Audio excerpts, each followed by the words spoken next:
Chapter 307. Soo Jinan punched and kicked Holly. Holly didn't fight back at all. Like a puppet, he let Soo Jinan drag him up, beat him up and kick him out. His hair was messy, his face was covered in blood, and his clothes were torn. Enough! Soo Bolin finally couldn't stand it anymore and grabbed the furious Soo Jinan. Dad, don't hold me back. Let me kill him. Soo Jinan was like an angry lion, struggling with all his might. What can you do if you kill him? Can you save Yin Qian's life? If you kill him, you'll have to go to jail. Soo Bolin was not as strong as Soo Jinan. Sweat came out of his forehead as he roared with all his might. I want him to pay for Yin Qian's life. Soo Jinan had lost his mind. He broke free from his father's hand and was about to go forward again. Mrs. Soo rushed over and hugged Soo Jinan from behind. She cried and said, Jinan, your father is right. We've already lost Yin Qian. We can't lose you too. Don't hit him. Mom begs you. Soo Jinan's body shook and his movements gradually stopped. Soo Bolin glanced at Holly, who was lying on the ground motionless. He called a servant and sent him to the hospital. Holly's appearance was like a bomb that blew up the pain hidden deep in the Soo family's heart. It took a long time for them to calm down. 2 days later, Holly's injuries were almost healed. He left the hospital without leaving a word. He returned to Rome. He didn't contact anyone. Holly went to the police station and admitted that he killed his wife. Since Soo Yunqian's body had been cremated, there was no way to collect evidence. Holly didn't have any excuses, and even refused to hire a lawyer. The judge easily sentenced him to 10 years in prison. In fact, Tomac already knew the moment Holly stepped into the police station. He didn't stop him, nor did he put any pressure on the police. He let them sentence him to 10 years in prison. On the observation deck of the castle, Tomac and Mika Keto sat in chairs and looked into the distance. Mika Keto pursed her lips and said, Godfather, have you ever regretted doing this? Tomac's expression was indifferent, but his eyes were bleak. Of course there is regret. I was too confident and thought that I could see through people's hearts. I was wrong. Soo Yunqian's pregnancy is something I never expected. Actually, you don't have to blame yourself. If Paul hadn't concealed Soo Yunqian's pregnancy. Tomac raised his hand. Ah Shun, you don't have to say anymore. I originally thought that Soo Yunqian had no other feelings for Holly other than using her. That was why I asked Paul to get close to her on purpose to break them up. But I didn't expect that they really loved each other deeply. Tomac closed his eyes in pain. If Paul had told him the truth about Soo Yunqian's pregnancy, perhaps he would have asked Paul to stop, and even helped them for the sake of the child. However, he didn't expect Paul to be selfish. He coveted Soo Yunqian's beauty and wanted to trick her. Paul was partly responsible for Soo Yunqian's death, so when Holly beat him up, Mika Keto didn't say anything to stop him. The two of them didn't speak again. After a long silence, Tomac slowly said, I hope Holly can pull himself together soon. Don't you plan to help him? 10 years was a very long time. Tomac sighed. That depends on him. If he doesn't want to come out and wants to be depressed for the rest of his life, no one can help him. During the first 3 days of his sentence, Holly didn't eat or drink. He completely isolated himself from the outside world and refused to be visited by anyone. Holly's indifferent attitude angered the prison bully. When the prison bully asked around, he found out that Holly used to be the young master of a mafia family. His mentality was immediately twisted, and he planned to bully Holly until he bowed down to him. So on the 4th day, the prison bully ordered his subordinates to beat Holly up. Holly didn't fight back, nor did he beg for mercy. He lay on the dirty floor, barely breathing. In a daze, he seemed to see Soo Yunqian waving at him. The prison guard whistled as he ran over. The prison bully kicked Holly's back and spat at his face. He taunted. What kind of young master are you? You're still lying in front of me like a dead dog. Useless trash, like you should have been thrown into the trash long ago. You guys, what are you doing? The prison bully ran over and pointed his stun baton at the prison bully and the others. The prison bully raised his hands, and the others followed suit. Officer, we didn't do anything. You guys, if you cause any more trouble, I won't let you off. The prison bully scolded them fiercely. He called his colleagues over and carried Holly out of the cell. Holly's eyes were slightly open. The light on the dark ceiling was dazzling. He saw Su Yunqian getting closer and closer to him. He couldn't help but move closer to her. But every time he took a step forward, she would take a step back. No matter what, he couldn't touch her. He wanted to tell her that he loved her, that he missed her, that he couldn't leave her. But no matter how hard he tried, he couldn't open his mouth. She retreated further and further with a warm smile on her face. She whispered, "Holly, no matter what happens, you have to live well. Together with my share, together. Together with my share, together." Her frail figure gradually disappeared, but the words she said remained clearly in his mind. He slowly moved his fingers. In a daze, he saw people in white coats moving in front of him and heard their conversation. "All right, it's okay. There's still a heartbeat. The prison bully and his gang are too arrogant. They should be suppressed. Otherwise, someone will die next time." After that, his eyelids became heavier and heavier. He couldn't hold on any longer and fainted. Holly was seriously injured this time. He was bedridden for a week. After his injuries healed, he seemed to have changed into a different person. Although he still didn't speak, he was no longer depressed. He was even more indifferent. His eyes were as cold as a lake, cold and emotionless. He ate seriously, exercised seriously, and studied seriously. After a week, he defeated the prison bully and his gang by himself, and became the new prison bully. A month later, Holly wrote 3 letters and sent them to Tomac, Mikakito, and Xiaodong. In the letter to Tomac, he said that after his parents passed away, he respected his uncle as if he was his biological father. He said that he was deeply sorry for letting down his uncle's expectations of him. He said that he would turn over a new leaf and become a better person. After reading the letter, Tomac's eyes were filled with tears. He contacted the prison on the same day, hoping that they could help reduce Holly's sentence. In the letter to Mikakito, there were only 2 short sentences. "Ashin, I used to treat you as a brother. Are you still willing to treat me as a brother?" Mikakito didn't reply to him. The letter to Xiaodong was the one Holly spent the most time on. He wrote a few sentences, but felt unsatisfied. He tore it up and rewrote it several times before he could finish it. "Xia, I hope that after all that has happened, you won't mind me calling you that. The first time I saw you, it was very cold. You were wearing a white cashmere coat and a woolen hat with 2 pom-poms hanging down. You had a bright smile, like the sun shining into the castle. At that time, I thought that I liked this girl with a clean smile, and I wanted to protect her. Later, I wanted too many things, and I felt the pressure from Ashin. He was very outstanding, and compared to him, I was like a piece of trash. I felt that I couldn't raise my head in front of him, and I was getting less and less valued by my uncle. I hated this feeling. 2 years ago, I overheard a conversation between my uncle and Ashin. I knew that my uncle was very dissatisfied with me and wanted to let Ashin take care of the family. I was angry and decided to take back what was mine. Since then, I have done many things to hurt Ashin. I knew that Ashin cared about you, so I didn't hesitate to use you to hurt him. I've long been blinded by my anger and desire to protect you. I've even forgotten the promise I made to protect you. Xia, I don't expect you to forgive me. I just want to tell you that I really feel very guilty. If I had the chance to do it all over again, I would never hurt you again. I promised Xiaoguai that I would go to the hospital to visit her. Now I have to go back on my word. Please tell her that I love her. I have always wanted to have a daughter as cute as her. Also, I want to apologize to you on behalf of Yinxian. I'm sorry. Holly, thank you." Xiaodong sobbed after reading the letter. Her tears had already soaked the letter. Bailey Han held her tightly in his arms. "If you want to see him, we can go visit him." 2 days later, their request for a visit was answered. Holly was willing to see them.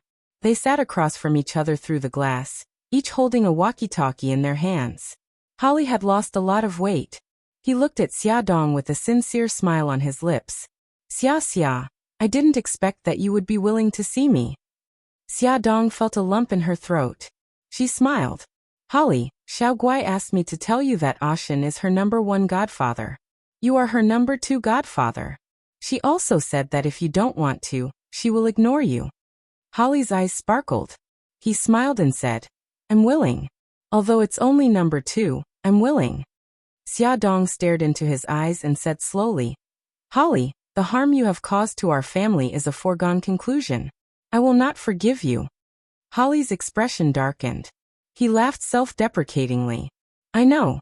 I'm really sorry. So, Xia Dong continued, I want to punish you.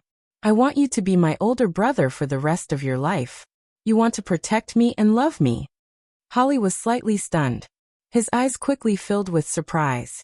He almost jumped up and said, I accept the punishment. Xia Dong saw that he was as surprised as a child and smiled. Holly, Ashen asked me to tell you something. Holly looked at her nervously. What is it? A powerful novel. Hongcha 866. Chapter 308. Xia Dong said slowly, Brother Shen said that he'll only forgive you this once. Holly was stunned. What does that mean? Xia Dong laughed and scolded. Idiot, it means that he forgives you, but only this once. If there's a next time, he'll chop you to death with a knife. Holly's eyes shone brighter and brighter. He trembled and turned his head to avoid Xia Dong's gaze. Something shiny rolled from his eyes to the ground. Xia Dong pretended not to see it and smiled brightly.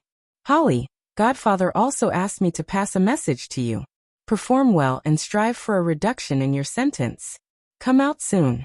Our whole family is waiting for you. Holly rubbed his nose and said in a hoarse voice, I will, Xia Xia. Help me take care of Uncle. Okay. Holly performed very well in prison.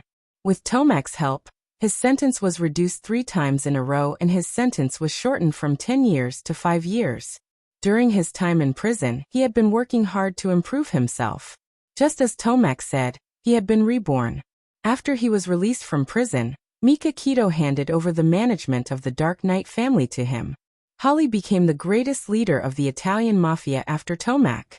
His only regret was that he was never married. These were all stories for later, so let's not talk about them for now. Before they knew it, it was already February. According to China's tradition, the Spring Festival was coming. Xiao Guai had recovered and Bailey Han decided to take his wife and child back to China to reunite with his family. Tomac had already handed over the management of the Dark Knight family to Mika Keto. Mika Keto had to live in Rome for a while. Bailey Han's family said goodbye to Tomac and Mika Keto and took a private jet back to a city. On the day they returned, it was very cold. Xia Dong and Xiao Guai had stayed in the warm Rome for too long. When they got off the plane, they were still a little uncomfortable and their cheeks were red from the cold. Bailey Han held Xiao Guai tightly in his arms, while Xia Dong held Hai Hai. The family of 4 got into the Rolls-Royce that came to welcome them. The Rolls-Royce drove into Bailey's mansion. The butler and the servants stood in 2 rows at the gate and bowed respectfully. Welcome home, young master and madam. Hearing the uniform greeting, Old Madam, by Jinxiu, and the others had already rushed to the door of the living room. Old Madam's eyes were red and she said excitedly, It's good that you're back, it's good that you're back. Xiao Yi and Xiao Bao stood beside Old Madam with their hands behind their backs like adults. They suppressed their joy and let the adults have the right to speak first. Grandma Mom. Bailey Han put Xiao Guai on the ground and walked forward to hug Old Madam. Grandma, we're back. Okay. Old Madam choked with sobs. Xia Xia, come in. Don't catch a cold. Bai Jinxiu returned to China with her 2 little grandsons after taking care of Xia Dong in Rome. During her time in Rome, the relationship between her mother-in-law and daughter-in-law was very harmonious. She reached out and hugged Hai Hai in Xia Dong's arms. Let me see. Little Hai Hai has grown so big. Great-grandma, don't be sad. We're all back. You should be happy. Xiao Guai raised her pink little face and tugged at Old Madam's fingers. Yes, Gigai is right. We should be happy. Old Madam smiled and wiped the corners of her eyes. She bent down and touched Xiao Guai's soft hair and smiled kindly. We haven't seen each other for more than half a year. Our Xiao Guai has grown prettier. Xiao Guai smiled brightly. Xiao Yi and Xiao Bao ran to her side and grabbed her little hands. Xiao Yi raised her little face and said, Great-grandma, Gigai's hands are so cold. Let's take her to the fireplace to warm her up. Okay, go quickly. Don't freeze. Old Madam knew that the 3 little guys must have a lot to talk about. so she smiled and waved her hand. The three little guys were sitting on the thick carpet in front of the fireplace, chatting happily and laughing from time to time. The four adults were sitting on the sofa not far behind them, talking about the recent events at home. The atmosphere was warm and harmonious. Big brother, sister-in-law, you're finally back. Boo-hoo. Knowing that Bailey Han and the others were back, Bailey Jing got off work early. As soon as she stepped into the living room, she ran to Bailey Han to complain. Xiao Jing, you're already a big girl. Why are you still so unruly? Bailey Han grabbed Bailey Jing's collar and pulled her off him, moving her to the sofa next to him. Bailey Jing's beautiful face scrunched up and she complained tearfully, half a year. It's been more than half a year. Big brother, if you didn't come back, I would have been driven to death by those old men on the board of directors. Bailey Han raised his eyebrows in amusement. Didn't you do well? I heard from Lu Zihao that you even negotiated a joint venture last month. Bailey Jing raised her finger and complained one by one. What's the use of just negotiating a joint venture?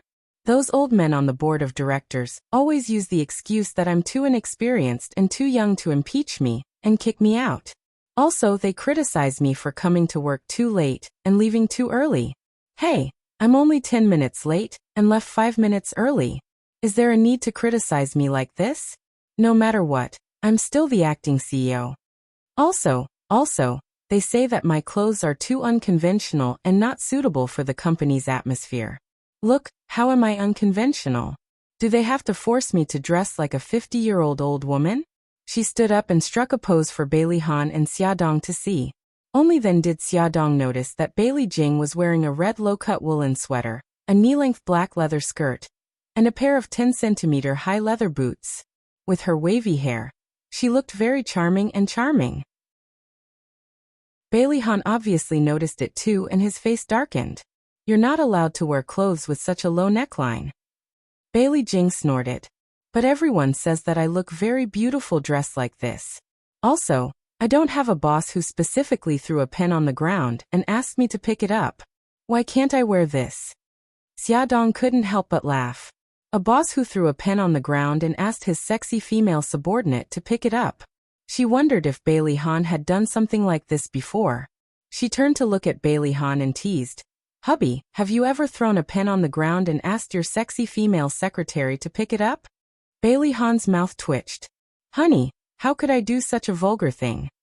Yes. Xiaodong deliberately dragged out the last word. Her tone sounded like she was questioning his words. Bailey Han's face darkened. Honey, are you doubting me? Xiaodong held back her laughter. I heard that many CEOs like to flirt with their female subordinates, so I was just casually asking. I really didn't mean to doubt you. You're getting more and more ridiculous. What nonsense is in your head?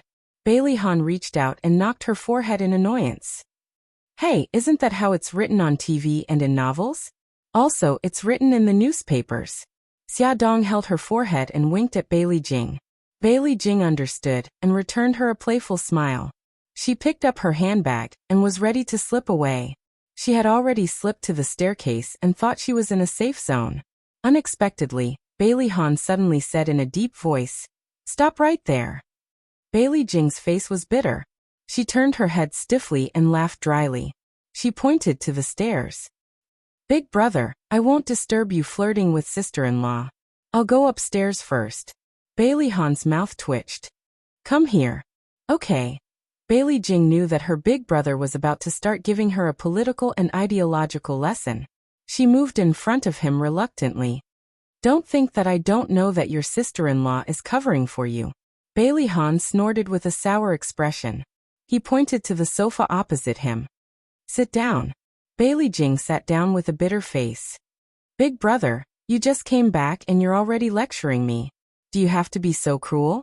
Bailey Han said indifferently. Who asked you to be so immature? As the CEO, your dressing will affect the company's image and your image in the hearts of the employees. Do you want to become the sexual fantasy of all the male employees? Xiaodong and Bailey Jing almost fell to the ground. How could he say those words with such a calm tone and expression? What? You have nothing to say? Bailey Jing was speechless. Big brother, you've already scared us. Xiaodong coughed and spoke up for Bailey Jing. Hubby, It's actually not as exaggerated as you say. You can't destroy everyone's personality just because it's the workplace. I think that Jing's dressing is quite beautiful. She's already very conscious of her limits. Although the woolen sweater was a low-cut design, it didn't expose any parts of her body that shouldn't be exposed. It only highlighted her exquisite collarbone. The leather skirt was also knee-length, so the matter wasn't as serious as Bailey Han said. Bailey Han stared at Xiaodong with a half-smile. So you think this is normal? Yes. Xiaodong nodded fearlessly. Very good, my dear wife. You've been stripped of your right to wear clothes of this standard. Bailey Han smiled and patted her head, like a big bad wolf that had succeeded in his evil plan. Xiaodong wanted to cry but had no tears. What was this? Why did she suddenly get the attention of the gunfire? Bailey Jing rushed over and hugged Xiaodong. Sister-in-law, I've implicated you. Xiaodong patted her back and suddenly became smart. It's okay. Actually, your big brother has been planning this for a long time. He just suddenly found an excuse today. Bailey Jing wiped her eyes and pretended to cry. Sister-in-law, I suddenly feel that we're living under the oppression of an old-fashioned old man. It's so stressful and so pitiful. Xiaodong sighed seriously. Xiao Jing, you finally realized this problem. I'm very relieved because I've been oppressed for a long time. You too, don't treat me as if I'm dead. Bailey Han rubbed his throbbing temples. Speaking of being oppressed, why did he feel that he was the one being oppressed? Xiaodong and Bailey Jing covered their mouths and snickered. They had already been stripped of their right to wear low-cut clothes. Weren't they allowed to complain a little? The next day, Bailey Han and his wife took the 4 children to visit their aunt and uncle. Their aunt and uncle were very happy. The whole family ate and chatted happily. They were even more excited than when they were celebrating the new year. Their aunt warmly urged them to stay until they finished dinner. On the way home, Xiaodong was sitting in the front passenger seat with Hai in her arms. She suddenly received a strange text message. Beauty novel Songshu 566. Chapter 309. Xiaodong heard her phone ring. She opened it and saw a strange text message. I know the whole truth. She frowned and replied. Who are you? After a few seconds, the other party replied. Who I am is not important. What's important is that I know your secret. Xiaodong thought for a moment and typed a line of words on her phone. What are you trying to say? Beep beep. Another text message came in. Xiaobao is not your son. Xiaodong's fingers suddenly tightened. Her body froze and her expression turned ugly. Because they were driving at night, Bailey Han paid more attention to safety. He focused all his attention on the road ahead and asked casually, who sent the message? A hint of panic flashed across Xiaodong's eyes. She said, it's Siki. Siki heard that I was back and asked me to meet up. Yeah, you haven't seen each other in a long time. You must have a lot to talk about. Bailey Han smiled. Yeah, I don't know how she's doing now. I'm looking forward to meeting her too. Xiaodong replied to the text message as she spoke. Please don't talk nonsense. Xiaobao is my son. This time, the other party replied after about 10 minutes. Xiaobao is your adopted child. Xiaodong nervously hugged Hai tightly. She was worried that Bailey Han would find out that something was wrong, so she turned off her phone and ignored the mysterious stranger. However, the other party's words were like a stone thrown into the calm lake of her heart, causing ripples. Along the way, Xiaodong was restless. She had a bad feeling that her life, which had finally calmed down, was about to be disrupted again. Honey, we're home. Bailey Han opened the car door and took his daughter from her arms. Little Wingsy and his siblings had already jumped out of the back of the car and ran into the villa, chasing after each other. What's wrong? You seem to have something on your mind. Bailey Han glanced at Xiaodong. She lowered her head and looked at the road under her feet seriously. She was so quiet that it was abnormal. No, I was just thinking about where I should meet Siki since it's so cold now. Xiaodong looked thoughtful. Hubby, where do you think we should go? Bailey Han smiled. How about going to the hot springs? Just you and Yi Siki. She had always placed all her focus on the children, and rarely had the chance to relax or talk to her friends. He supported her to have her own social circle, so that she would not be bored. She smiled and nodded. Sounds good. You're smart. Bailey Han laughed. Go in quickly. It's cold outside. He moved his arm in her direction, and she naturally took his arm. At night, while Bailey Han was taking a shower, Xiaodong turned on her phone. There were no unread messages. She hesitated for a while and deleted all the messages sent by the mysterious stranger. For the next 2 days, she did not receive any more messages from that person. She comforted herself by thinking that maybe it was just a prank. In the cold winter, it was very comfortable to soak in the hot springs. Xiaodong and Yi Siki decided to go to the famous hot springs resort in the suburbs. Before leaving, Xiaodong put on a thick coat and held 2 scarves in her hands. Standing in front of the mirror, she did not know which one to wear. Bailey Han said gently with a smile, "Wear the red one. It matches the color of your coat. It's very beautiful." Xiaodong looked at Bailey Han's figure in the mirror. He crossed his arms and leaned leisurely against the door. There was a gentle smile on his handsome face. The corners of her lips curled up. As she tied the scarf, she said, "Are you really not coming with us?" He approached her and hugged her gently from behind. He bit her earlobe and said softly, "It's rare for you and Yi Siki to meet. Wouldn't I spoil your mood if I went? If you like, we can go to the hot springs together next time and spend a few days comfortably." "Okay." She turned around and put her arms around his neck. She kissed him on the lips. "Hubby, you should go to the company today. Xiao Jing is getting calluses on my ears." From the first day Bailey Han returned to China, Bailey Jing wanted to return the Shenghao group to him as soon as possible. However, he refused to take over, and continued to live a leisurely life with his wife and children every day. Bailey Jing was so jealous that her eyes turned red. She took the opportunity to whisper in Xiaodong's ear, hoping that she would help her persuade her brother. "You and Xiao Jing are so close that it almost makes me jealous. I'm your husband. Why don't you feel sorry for me?" Bailey Han bit her lips as if punishing her. Xiaodong hugged him tightly. "You're my husband. Of course, I feel sorry for you. However, the Shenghao group is your hard work after all. You can't just ignore it, right?" "Silly, who said I'm ignoring it? Do you think Xiao Jing can reach an agreement with the European side with her fancy moves? Your husband is strategizing and winning from 1,000 miles away." Xiaodong's eyes widened in surprise. "Hubby, you're so amazing. Why haven't I seen you work before?" Bailey Han leaned against her neck and chuckled. "Because you sleep a lot every day. I just make use of the time you sleep." Why did this sentence sound so familiar? Xiaodong blinked and suddenly remembered that a great celebrity once said, "There's no such thing as a genius. I just use the time other people spend drinking coffee on work." "Hubby, you've worked hard to support our family," Xiaodong said seriously. Bailey Han rubbed her hair. "Since you know I've worked so hard, you have to make it up to me. When you come back tonight, I'm going to eat meat." "Hubby, don't suddenly change the topic." Moreover, it suddenly jumped to a restricted topic. Xiaodong puffed up her cheeks and her eyes were wet. She looked pitiful. Bailey Han pinched her cheek. "Okay, I promise you.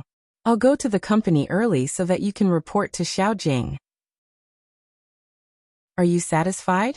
"Yes, yes." She nodded and inadvertently glanced at the clock. She exclaimed, "Oh no, it's getting late. I'm going to be late." "Don't worry. Yi Siki won't mind." "No, I can't. We agreed to meet at the cafe, and then we'll go to the resort together in my car. She'll get anxious if we wait too long."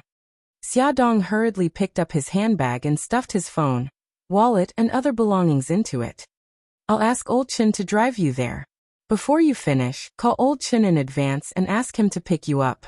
Bailey Han grabbed her arm and stopped her from leaving in a hurry. He held her hand and went downstairs.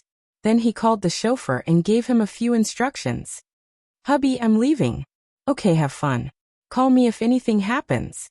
Bailey Han helped her adjust her scarf, and then opened the car door for her. "Go in quickly. It's too cold outside." Xiaodong rolled down the window and waved at Bailey Han. Bailey Han casually put his hands in his trouser pockets. He watched the car drive out of the gate of the manor before he turned around and went back. The car stopped outside the cafe. Xiaodong asked Old Chin to wait in the car.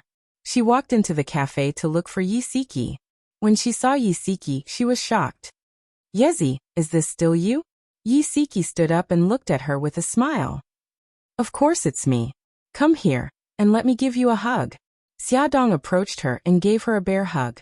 She couldn't help but touch her short hair. Why did you cut your hair? You even put on makeup and wore such beautiful clothes. I almost couldn't recognize you. Yi Siki smiled and said, Only you can become prettier, but I can't. Xiaodong looked her up and down.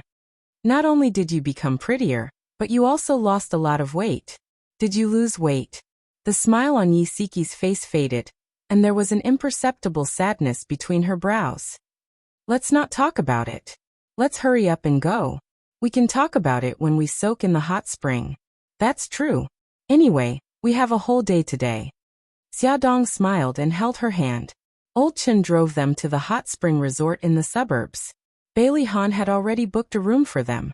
The waiter led them to change their clothes, and they entered a semi-enclosed bathroom. The pool was steaming hot and foggy.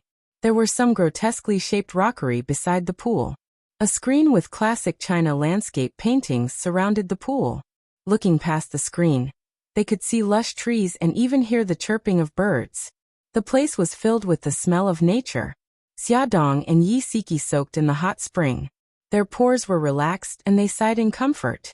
Xiaodong glanced at Yi Siki, who was leaning against the wall of the pool. Yezi, how have you been for the past 6 months? Yi Siki closed her eyes and said calmly, We might have to get a divorce. Xiaodong's heart thumped. She stared at her face in disbelief. How did this happen? Is there really no turning back? Yi Siki slowly opened her eyes and smiled faintly. There was an indescribable fatigue in her smile. I'm already tired. Maybe it's better for both of us to break up. Xiaodong moved closer to her. After hesitating for a long time, she asked, Yezi, do you still love him? So what if I do? Love can't withstand so much hurt. Yi Siki's eyes were covered with a layer of mist. Xia, you don't know how tired I am. I'm really tired. It's okay, it's okay. Xiaodong hugged her. No matter what decision you make, I'll always support you. Don't forget, you still have me. Yi Siki wiped the corners of her eyes. After a moment, she pushed Xiaodong away. She didn't know whether to laugh or cry. We've almost seen each other naked, yet we're still hugging each other. It feels so weird. Xiaodong crossed her arms and put on a defensive expression. Don't you have any ideas about me? I'm already taken. Yi Siki rolled her eyes. Don't be so disgusting. The two of them teased each other for a while. Yi Siki glanced at her and said, You've cleared up all the misunderstandings. Bailey Han's family has already accepted you. It's time for the best. Xiaodong leaned back against the smooth wall of the pool. She looked a little absent-minded. I'm a little worried. I hope they don't find out about that. Welfare Hongcha 866.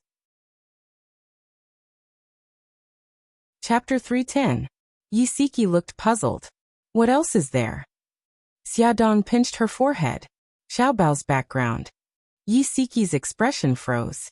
After a while she said, There hasn't been any problems in the past 5 years, so there shouldn't be any problems in the future.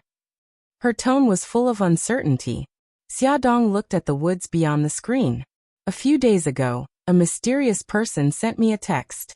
He said that he knew that Xiaobao was my adopted child. I comforted myself by telling myself that it was just a prank. But, she suddenly turned her head and looked at Yi Siki. She said slowly, Besides the director of the orphanage, only you and Brother Shen know about this. Obviously you wouldn't play such a prank on me. Yi Siki frowned. Her voice was hoarse. What else did the mysterious person say? Xiaodong shook her head. After I switched off my phone, he stopped harassing me. I don't know who he is or what he wants to do, but I can't help but feel uneasy. We already have a peaceful life, so I don't want it to be disturbed by that incident. Yi Siki thought for a moment. Have you ever thought of telling Bailey Han and his family the truth? I have, but I have my concerns. Firstly, I'm worried that I'll hurt Xiaobao's feelings. Secondly, I'm worried that Bailey's family won't dote on Xiaobao anymore after they find out the truth. Xiaodong rubbed her temples with her slender fingers. No matter how I think about it, Xiaobao will be the one who will be hurt the most. This is the outcome I don't want to see. Then what do you plan to do? I'll take it one step at a time. Let's see what the mysterious person wants to do first. He suddenly sent a few text messages, and then disappeared. Perhaps he's playing hard to get, and wants to force me into a corner. I have a feeling that he will contact me again. You can tell Bailey Han the truth and face this matter together with him. Yi Siki sank into the bathtub. The warm water flowed over her neck, and the mist seemed to fill her eyes. Her eyes were wet. Xia, based on my experience, it's best to be honest with each other. Don't hide anything. Otherwise, when there's a crisis of trust between the two of you, there will be cracks in your relationship. Xia Dong followed her example and sank into the bathtub. Okay, I'll think about how I should tell him. She didn't know how to tell Bailey Han that Xiaobao wasn't his son. The two of them soaked for a long time. When they came out of the bathtub, it was already afternoon. They changed their clothes, had lunch, and went to the KTV room to karaoke. The two of them hugged each other shoulder to shoulder as the wind howled. They laughed and played to their heart's content until their voices became hoarse. Only then did they collapse on the sofa and burst out laughing, venting all the pressure and worries that had accumulated in their hearts. The two of them walked out of the KTV room with their arms around each other's shoulders. They couldn't contain their excitement as they danced around, attracting a lot of attention. Among them, there was a pair of gays who had their arms around each other's shoulders. They walked towards them about 10 meters away, and looked at them passionately, as if they had seen their own kind. Xia Dong poked Yi Siki with her finger and laughed sinisterly. Yezi, look at that pair. They're looking at us with such passionate eyes. They must think that we're a couple too. Yi Siki turned to glance at them and commented in a serious tone. The top one is tall and the bottom one is delicate and charming. They're a good match. Xia Dong waved at the two of them. Hey, I wish you both happiness. The bottom was so touched that tears welled up in his eyes. He waved back. I wish you both happiness too. Yi Siki grinned from ear to ear. Thank you. The two of them nodded at each other, and walked past each other. The onlookers shook their heads. What a pity. Such a beautiful woman and such a handsome man. How could they be gay? After walking some distance, the two of them hid in the corridor and laughed. Xia Dong's eyes were filled with tears. I haven't been so happy in a long time. I suddenly remembered that when we were in university, we also teased Lin Shihao like this. She stopped talking abruptly. Yezi, I'm sorry, it's okay. Yi Siki patted her on the shoulder and grinned. I'm not a porcelain doll that will break at the slightest touch. Now that you mention it, I remember. At that time, Lin Shihao and I were not in a relationship yet. He bought breakfast for me every day and waited for me to go to class with him. The other girls in the hostel said that Lin Shihao had a crush on me. You came up with this idea, saying that you wanted to provoke him into confessing to me. What happened in the end? Yi Siki stared at Xia Dong with a smirk. Xia Dong touched her nose gloomily. In the end, Lin Shihao said, stop fooling around. I know that there's nothing wrong with your sexual orientation. Speaking of which, it's all your fault for being too stiff. Xia Dong shamelessly pushed all the blame to her. Hey, how is my acting bad? You're the one who watched too many dramas and came up with some sour lines that ruined the whole show, okay? It's all your fault. It's all your fault. The two of them disappeared into the corridor, leaving behind the sound of arguing and laughter. Everyone should have a very important friend in their life. That way, they wouldn't feel lonely when they were hurt and lost. It was past 5 in the afternoon. The sky was very gloomy. It seemed like it was going to snow again. Xia Dong and Yi Siki were wrapped up tightly. When they came out of the resort, Old Chen had already parked the car at the gate. Xia Dong asked Old Chen to send Yi Siki home first. The two of them hugged and said goodbye. Yi Siki was carrying the gift that Xia Dong brought back from Rome. He smiled and waved his hand. Be careful on the road. Say hello to Bailey Han and the little guys for me. By the way, bring Hai out next time. I haven't seen her yet. Xia Dong lowered half the window and smiled. Got it. Hurry up upstairs. Your Nyo-Nyo must be waiting anxiously. Xia Dong walked into the living room and saw Bailey Han sitting by the fireplace with Xiao Guai in his arms. Xiao Yi and Xiao Bao were sitting around them. The three children were listening attentively to Bailey Han's story. The corners of Bailey Han's lips curled up slightly, and his deep and magnetic voice rang out in the spacious living room. Xia Dong approached them, and could tell that he was telling the story of the treasured lotus lamp. His voice was deep and slow, and it was especially infectious. No wonder the children were so engrossed in it. Xia Dong didn't want to disturb their warm atmosphere, so she quietly walked to their side and sat on the sofa opposite Bailey Han. Bailey Han looked up at her, and the smile on his lips deepened. He stroked Xiao Guai's hair and said, "Today's story ends here. If you want to know what will happen in the future, listen to the next episode." Daddy, continue. I want to hear more. Daddy, you're really keeping me in suspense. I'm just getting to the best part. The three little guys pouted their little faces. Bailey Han ignored their protests and raised his eyebrows with a smile. It's almost time for dinner. Let's continue tomorrow. All right then. The little ones all had helpless expressions on their faces. Xia Dong couldn't help laughing. She joked, "Honey, do you know what I hated the most when I read martial arts novels?" Under the soft light, Bailey Han's handsome face appeared even more charming. There was a smile on his face as he said, "To know what will happen in the future, please listen to the next round." That's right. This sentence always pops up at the most exciting times. She shrugged and looked helpless. It's just too much of a scam. Xiao Bao shouted, "This time it's not a scam. It's a scam for our son." He glanced at his dear father with resentment. The meaning in his eyes was self-evident. Bailey Yun pursed his thin lips and raised his eyebrows. He looked like he was saying, "Yes, I'm scamming you. What can you do about it?" Xiao Yi silently turned her head. "Daddy, I suspect that we're not your biological children." Xiao Guai blinked her big eyes. "Mommy, aren't we Daddy's biological children?" Xia Dong's heart suddenly tightened. She clenched her fists and her mind went blank for a moment. By the time she reacted, Xiao Bao was already in front of her and staring at her in confusion. "Mom, what's wrong? Why are you in a daze?" Xia Dong glanced around and saw that everyone was looking at her with concern, especially Bailey Han. His dark eyes were full of concern. She quickly waved her hand and smiled. "It's nothing. Maybe I've been in the hot spring for too long. My mind isn't very clear. What did you say just now?" Xiao Bao touched her head and sighed. "Mom, I suspect that you have Alzheimer's disease. You should go to the hospital for a checkup tomorrow." Xia Dong deliberately put on a stern face. She pinched Xiao Bao's pink cheeks with both hands and kneaded them like dough. "Little rascal, how dare you laugh at me?"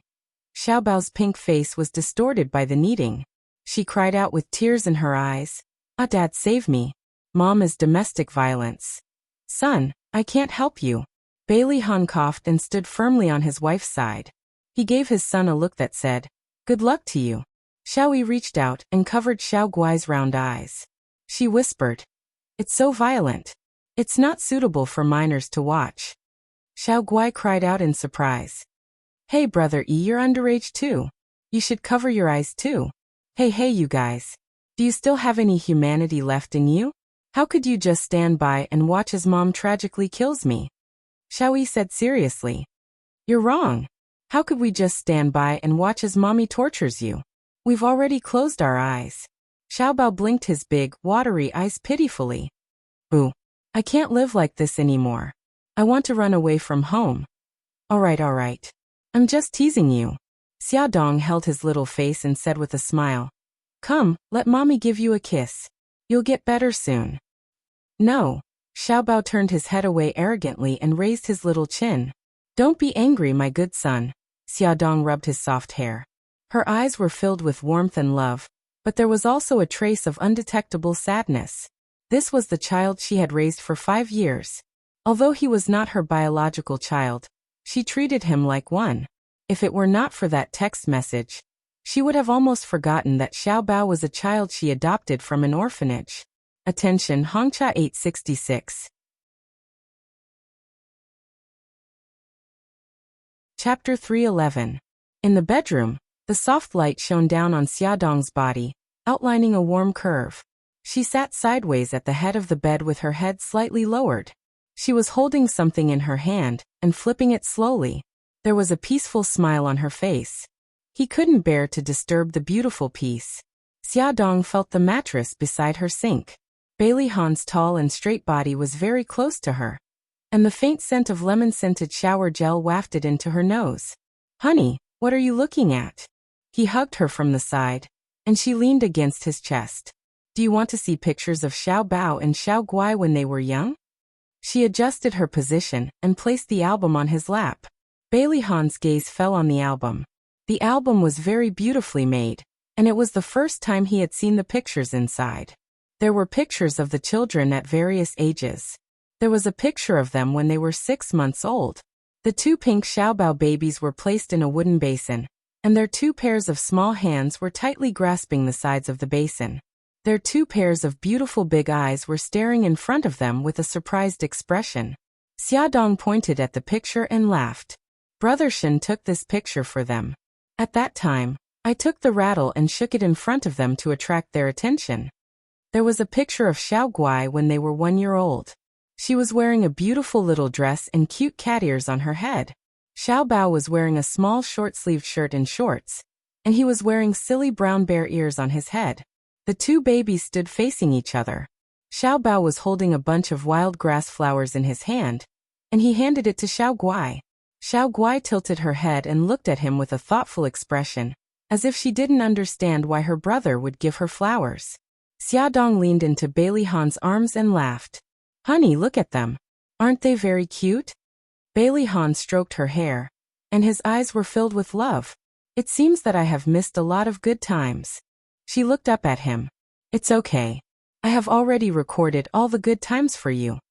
She kissed his sharp chin and jumped down from his arms. "Wait for me, I'll get something for you." She wore slippers and hopped into the storage room. Her back was full of energy, like a cheerful little rabbit. Bailey Han raised his eyebrows in amusement and continued to admire the album. The more he looked at the album, the more Mikakito appeared. Almost half of the photos were taken with him, Xiaodong, and the children. His gaze deepened. Through the photos, he saw the warmth of Mikakito and Xiaodong. There was something called jealousy brewing in his heart. "Hubby!" Xiaodong suddenly ran to his side and hugged his neck from behind. She leaned against his back and held something in her hand in front of him. It was a CD. "This is the video that Brother Shen took for us every year for our children's birthdays. I'll play it for you." She smiled. He pursed his lips and slowly said, "Okay." Xiaodong ran to the TV with the CD and put it on the DVD player. Soon, the video appeared on the LCD wall-mounted TV. There were a total of 4 birthdays and a total of 1.5 hours of editing. It was like a romantic fairy tale. There were cute princesses and princes, beautiful queens and handsome knights. It was a pity that there was no handsome king. Seeing how close Mikakito and Xiaodong were, the smile in Bailey Han's eyes faded and the corners of his lips tightened. Xiaodong looked back at the past few years with the video and felt depressed. She didn't know if Xiao Bao would still be willing to be her son after knowing the truth. Bailey Han was so jealous that he didn't notice Xiaodong's abnormal mood. He suddenly reached for the remote control and turned off the TV. He pulled her into his arms, lifted her chin, and kissed her lips. His kiss was fierce and hurried. It was full of aggressiveness, as if he wanted to devour her. He was rarely so rough with her. She couldn't breathe properly and clutched the bathrobe in front of his chest tightly. "Hubby," she murmured uneasily and panted softly. "I'm jealous." His voice was low and hoarse. His lips lingered by her ear, and he bit her sensitive earlobe with a little force. She couldn't help but cry out in pain. He stroked her back with both hands and whispered, "In the past 5 years, your relationship with Mikakito was so good that it made me jealous." He bluntly complained about his dissatisfaction. He quickly took off the bathrobe on her, and suddenly pressed her under his body. His eyes were terrifyingly dark. She shrank her shoulders. She didn't expect him to suddenly mention Mikakito. She bit her lips in grievance and her eyes were hazy with tears. Her voice was mixed with a trace of gentleness. "I only treated him as an older brother. You said that you would understand. I can't understand it now. Bailey Han forcefully kissed her lips, and his hands were on fire all over her body. If it was said that before he saw these photos and videos, he was 100% jealous of Baitangshin, then now his jealousy towards him had reached 200%. He hated that he had lost his memory for 5 years, and that she had been able to leave him for 5 years. As a result, Mikakito had played an important role in her and their child's lives. He hated that he had been absent from their lives for 5 years. When she needed support and help the most, he couldn't be by her side. Xiaodong hugged this irritable man who seemed to be in puberty. She tried to use her gentleness to defuse his sudden anger. She hooked her arms around his neck and raised her head. Her soft lips kissed his chin and then wandered around his face, the corner of his lips, the high bridge of his nose, his full forehead, and finally the tip of his cold ear. She stuck out the tip of her tongue and gently licked it. His body suddenly trembled. His clear black and white eyes stared into her eyes. The corners of her eyes were full of smiles. She said softly, "Hubby, no matter what happened in the past, the one who is by my side now is you. In the future, only you will be by my side." His eyes were instantly overflowing with color. Under the soft light, his face was unbelievably beautiful. His brows were slightly furrowed, and the veins on his forehead popped out. His face was flushed, and it seemed that he had been holding back for a long time. His voice had a unique magnetism. "In the future, only me." His tone was firm and domineering. There was no room for discussion. She nodded. "Only you." "Wifey, do you still remember what I said today?" His lips curled into a devilish smile. He bent down beside her ear, and his hot breath tickled her ear. His hand gently kneaded her soft pink ear. Her cheeks were flushed red. That scorching breath enveloped her, and she almost suffocated. Her hands and feet were already unable to exert any strength. Following his movements, her delicate voice died down. "You don't remember. I think it wasn't anything good." He suddenly held her butt and slapped it hard. There was a mischievous smile in his voice. "You're so naughty. You actually forgot what I said." "It hurts." She furrowed her brows and bit her lips.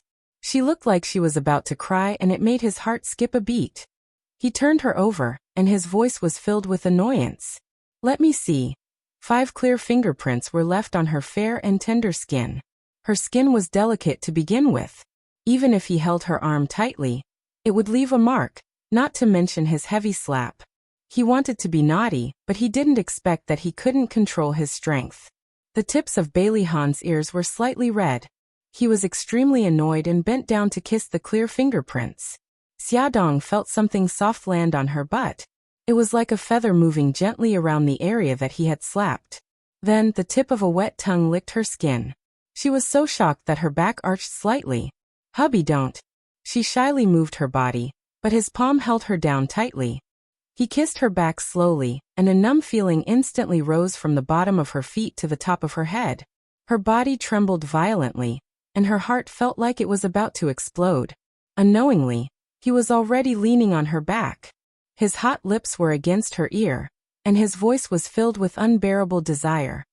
"Wifey, do you remember what I said today?" "Ooh, I remember." She had reason to believe that if she didn't surrender, he would torture her until she knelt down and begged for mercy. "What did I say?" He blew hot air into her ear. Her body trembled and her voice was intermittent. You want to eat meat? That's a good girl." He kissed the tip of her red ear. That night, Bailey Han, who had endured for nearly half a year, finally got what he wanted. He ate a lot of meat. After eating the meat, he carried the unconscious Xiaodong into the bathroom and cleaned her up. Then he held her in his arms and fell into a deep sleep with a satisfied expression on his face. The next day, after Xiaodong woke up, she habitually touched the spot beside her. It was empty and a little cold. Bailey Han must have been awake for a long time. Inexplicably, she felt a little disappointed. She hugged the blanket and sat up from the bed. Her legs were sore. Thinking about their wild behavior last night, she couldn't help but blush and her heart beat faster. She covered her head with the blanket tightly. Beep beep. Her phone rang. Xiaodong picked it up from the bedside table. It turned out to be a message from Bailey Han. Little lazy cat, are you awake? I saw that you were sleeping so soundly this morning, so I couldn't bear to wake you up. Gigai, rest at home. I'll be back early tonight. Xiaodong laughed foolishly and replied, Is it convenient now? At that moment, Bailey Han was sitting in the meeting room facing all kinds of accusations from the group of old men on the board of directors.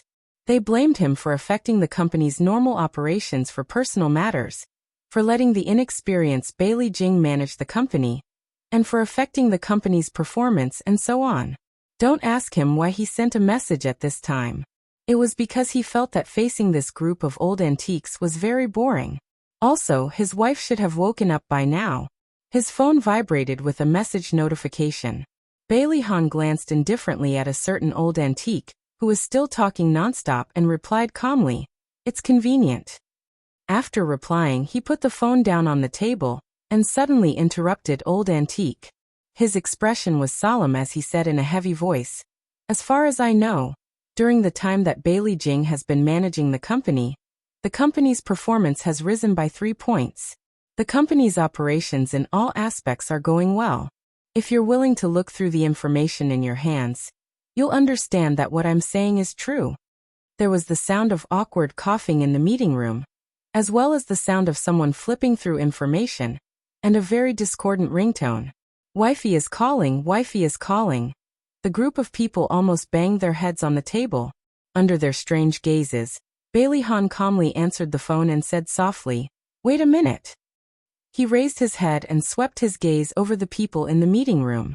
His gentle voice instantly turned cold. Today's meeting is over.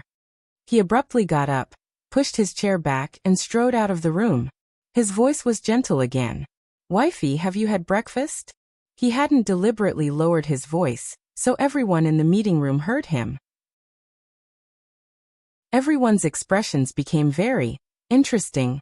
Lu Zihao very calmly helped his boss tidy up the information on the table. Before he walked out of the meeting room, he gently and kindly reminded everyone who was already petrified. Everyone, the meeting is over. On the other side, Xiaodong scratched her head with a puzzled expression. Just now, I think I heard you say something about a meeting. Did I interrupt your meeting? No, I have to thank you for saving me from that boring meeting. Bailey Han sat on the sofa with his legs crossed and his body stretched out. He had a cheerful expression on his face and the corners of his lips curled up. Actually, it's nothing. Xiaodong's slender fingers clutched the corner of the blanket as she stammered. It's just that. It's just that what? Bailey Han asked, the smile on his handsome face growing gentler. Xiaodong felt like she was going to throw caution to the wind. She gritted her teeth and said stiffly, It's just that I'm not used to not seeing you when I wake up in the morning. Oh, he said solemnly, and didn't respond again. Xiaodong was a little discouraged. She didn't seem to be born with the gift of sweet words. Moreover, his reaction was so cold. She was angry, and was about to hang up when he suddenly raised his eyebrows. That's it. I thought you would say that you missed me and couldn't bear to part with me. Her eyes widened. After a while she said softly, Just take it that I meant it. How can I take it that way? Since you missed me, then tell me. I want to hear it from you personally. Bailey Han's gentle voice had a hint of bewitchment. All right, it wasn't like she hadn't said it before. She would just tell him. Fortunately, he couldn't see her blushing face. She was relieved. She lay on the bed and rolled around. Hubby, I missed you. I missed you too. His eyes were full of smiles. He seemed to have thought of something as his lips curled into a mischievous smile. There's an ointment in the drawer on the right. What is it for? The wound on your butt. His words were concise, but she blushed. Her mind couldn't help but think of some scenes that made her blush and her heart race. She knocked on her forehead to stop herself from letting her imagination run wild. She quickly found an excuse to hang up the phone. I'm hungry. I'm going to eat first. Bye-bye. He chuckled. Okay. Xiaodong came out of the bathroom after washing up. When she heard the sound of a message on her phone, she thought it was from Bailey Han again. She quickly took out her phone to check, but she didn't expect to see a message from a stranger. The content of the message made her face turn pale. I'm Xiaobao's biological mother. Awesome novel. Hongcha 866. Chapter 312. The content of the message made her face turn pale. I'm Xiaobao's biological mother. Xiaodong bit her lip and hesitated for a while. Finally, with trembling fingers, she dialed the unknown number. Beep beep. The sound of waiting for the call to be picked up came from the phone. She clutched the phone tightly, her heart pounding like a drum. She was so nervous that her back was sweating. Click. The call was rejected. Xiaodong sat on the fabric sofa dejectedly. She didn't know what the other party wanted. She was typing a message, but before she could choose to send it, the other party had already sent a message. After the spring festival, I'm going back to my son. It seemed that the other party didn't want to talk to her directly, and only wanted to communicate through text messages. Xiaodong punched the sofa angrily, deleted the words she had already typed, and typed a new message. I want to meet you. After waiting for about 2 minutes, the other party replied, I'm not in China right now. Be prepared. After the spring festival, I'm going to take my son back. Xiaodong could no longer control her anger, and quickly typed a message. What is this? You were the one who abandoned Xiaobao back then, and now you want to take him back. Have you considered Xiaobao's feelings?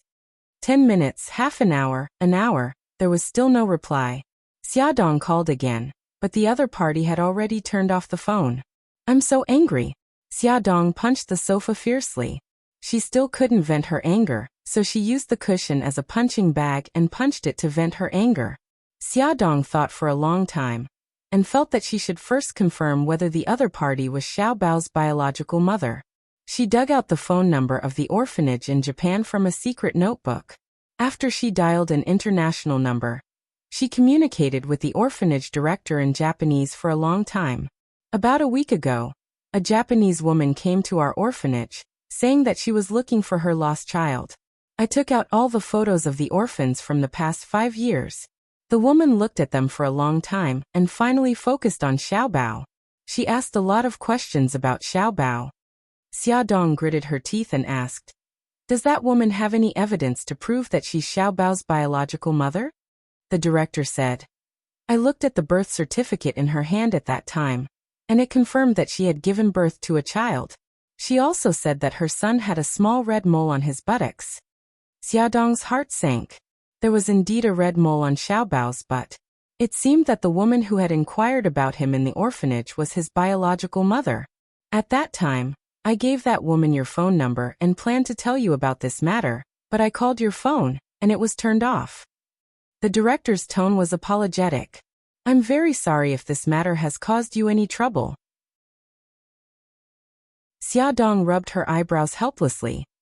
I happened to be in Rome during that period of time, and I was using an overseas SIM card, so I missed your call. Can you tell me her name? Her name is Suzuki Sakura. I don't know much about other information. Okay. Thank you, director. After ending the call, Xiaodong's heart was in a mess. She called Suzuki Sakura, but her phone was still turned off. Ever since she revealed her purpose, she seemed to have disappeared from the face of the earth, and would only appear after the spring festival. There was a knock on the door. Xiaodong took a deep breath and then slowly exhaled. She patted her cheeks and jumped off the sofa to open the door. Mommy. Xiao Guai stood at the door with a smile. Gigai, what's wrong? Xiaodong bent down to pick up her daughter and kissed her pink cheeks. Mommy, it's already past 10. I saw that you hadn't come downstairs, so I thought you were sick, so I came up to see you. Xiaodong smiled. Mommy is fine. She just has something to do upstairs. Come, let's go downstairs. She carried her daughter downstairs and found that it was very quiet. She was a little curious. Gigai, where are the others? Xiao Guai played with her chubby little fingers and said softly, Sister Hai is sleeping. Great-grandma and great-grandpa are in the study. Grandpa and Daddy went to work. Aunt Jing also went to work. Grandma has a date with the other grandmas, so she went out to play. Brother and brother are building a snowman outside. Xiaodong couldn't help but laugh. She rubbed her beautiful short hair. Gigai is like a loudspeaker, reporting everyone's situation. Xiao Guai blinked her big bright eyes and giggled. The loudspeaker is very loud, And my voice is very gentle. The boys in the kindergarten all like my voice. You're so smug, little rascal. Xiaodong pinched her cute little nose. Let's go. Let's go see your two little brothers. Before the two of them went out, they wrapped themselves in thick down jackets. Xiaodong put a little down hat and a red scarf on Xiao Guai. Then she held her little hand and walked to the back garden where her two sons were building snowmen. It snowed heavily last night, and the whole world was dyed white. The trees were covered in white coats, and the lawn was covered with snow-white blankets. The diligent servants had already cleared the snow on the road, making it very convenient to walk. Xiao Yi and Xiao Bao were building snowmen on the snow-covered lawn. The two little guys didn't wear down jackets, only thick sweater jackets. Their handsome little faces were red, and their little noses were also red. They were as cute as carrots. They waved little snow shovels and had already built a chubby snowman. It was about 1 meter tall, with a round head and a thick body. It didn't have any facial features or hands yet. Mommy, I want to play too. Xiao Guai shook Xiaodong's arm. Okay, go ahead. Xiaodong gently patted her little head. The little girl ran towards her two brothers with a smile. Xiao Yi looked up and grinned, revealing her snow-white teeth. Mommy, come over and play with us too. Xiao Bao chuckled. Xiao Yi, you don't know. Mommy is most afraid of the cold. She won't come over. Who said I won't come over? Don't look down on me. Xiaodong snorted and walked over to her two sons through the thick snow. Xiao Yi and Xiao Bao covered their mouths and snickered. Xiao Guai tilted her head and looked at the snowman for a while. She frowned slightly and said, "The snowman doesn't have a nose, eyes, or mouth. What are you going to use to replace them?" Gigai, use this as the eyes and mouth. Xiao Yi slowly took out something from his trouser pocket and extended his hand in front of Xiao Guai. Okay. Xiao Guai nodded happily and took 2 black buttons from his hand. I'm going to put on the snowman's eyes. She tiptoed, picked up a button and pressed it on the snowman's face. Button a little to the left. A little lower. The children happily dressed the snowman. Xiaodong's lips curled up. She walked not far away, broke off 2 branches from a tree, and stuck them on both sides of the snowman's body. She raised her eyebrows proudly. Use this as the snowman's arms. Does it look good? Xiao Bao stared at the hat on her head. His big eyes blinked quickly and he revealed a cute smile. Mommy, are you cold? Xiaodong shook her head. I'm not cold. He pointed at the hat on her head and continued to blink cutely. Then contribute your hat to the snowman. Aha, I thought you cared about me. Xiaodong grumbled, but she still willingly contributed the hat and put it on the snowman's head. I'm still missing a scarf. Xiao Bao continued to blink. Okay, contribute it all. Xiaodong took off the scarf and tied it around the snowman's neck. Wow, it's so beautiful. Xiao Guai screamed and clapped. I'm still missing a nose. Xiao Yi rubbed his chin. He took out a finger-thick carrot from his other trouser pocket and pressed it between the snowman's eyes and mouth. It's perfect now. He grinned. Wait a minute, I want to take a photo as a souvenir. Xiaodong had an idea. She quickly ran upstairs to get the camera. When she ran to the door of the living room, the butler appeared with a smile and a camera. Young madam, I'll take a photo for you. Okay, thank you. The mother and children made various poses around the snowman, and the old butler kept pressing the shutter to record their laughter and laughter. Let's have a snowball fight. As soon as Xiao Bao finished speaking, a snowball flew at his head.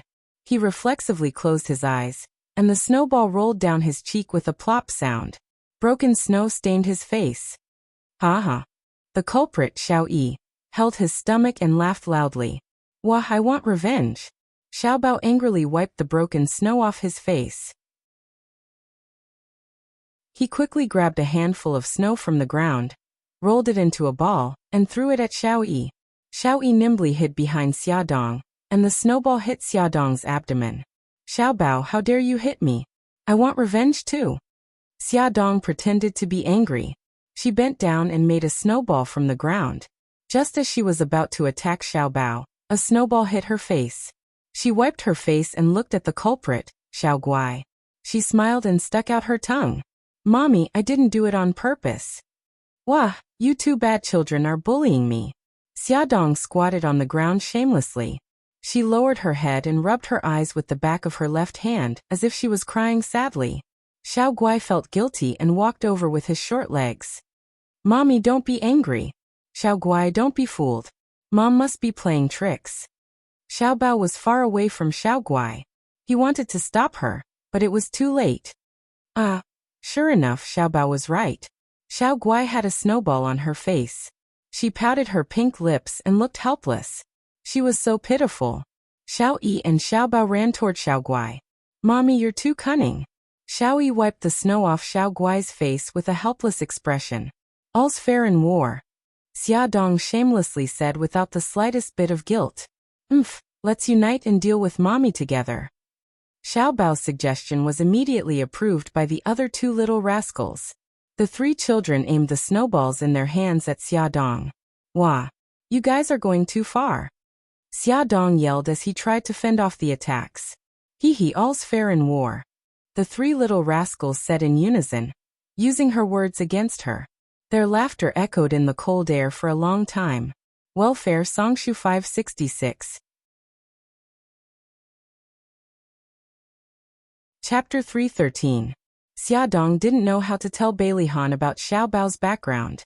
After hesitating for 2 days, they welcomed the spring festival. The old mansion was full of celebration. The servants hung lanterns around the mansion, and the couplets written by Beilihan were pasted on the gate. Beilihan had rushed back from America to reunite with his family. Daodu was the most affectionate towards him and almost pushed him to the ground. She licked his face with her long tongue and saliva was all over his face. They hadn't seen each other for more than half a year, and Beilihan had become even more mature. He was confident, elegant and graceful, and his every movement carried a more steady and gentle temperament. He smiled and raised his slender eyes slightly. He hugged his family members one by one. Finally, he stood in front of Xiaodong and the smile in his eyes faded. "Long time no see, sister-in-law." Xiaodong reached out her hand and smiled sincerely. "Welcome back, Ayun." He reached out and held her hand very tightly, as if he wanted to hold her hand in his palm and not let go. Xiaodong tried hard to pull her hand away but failed.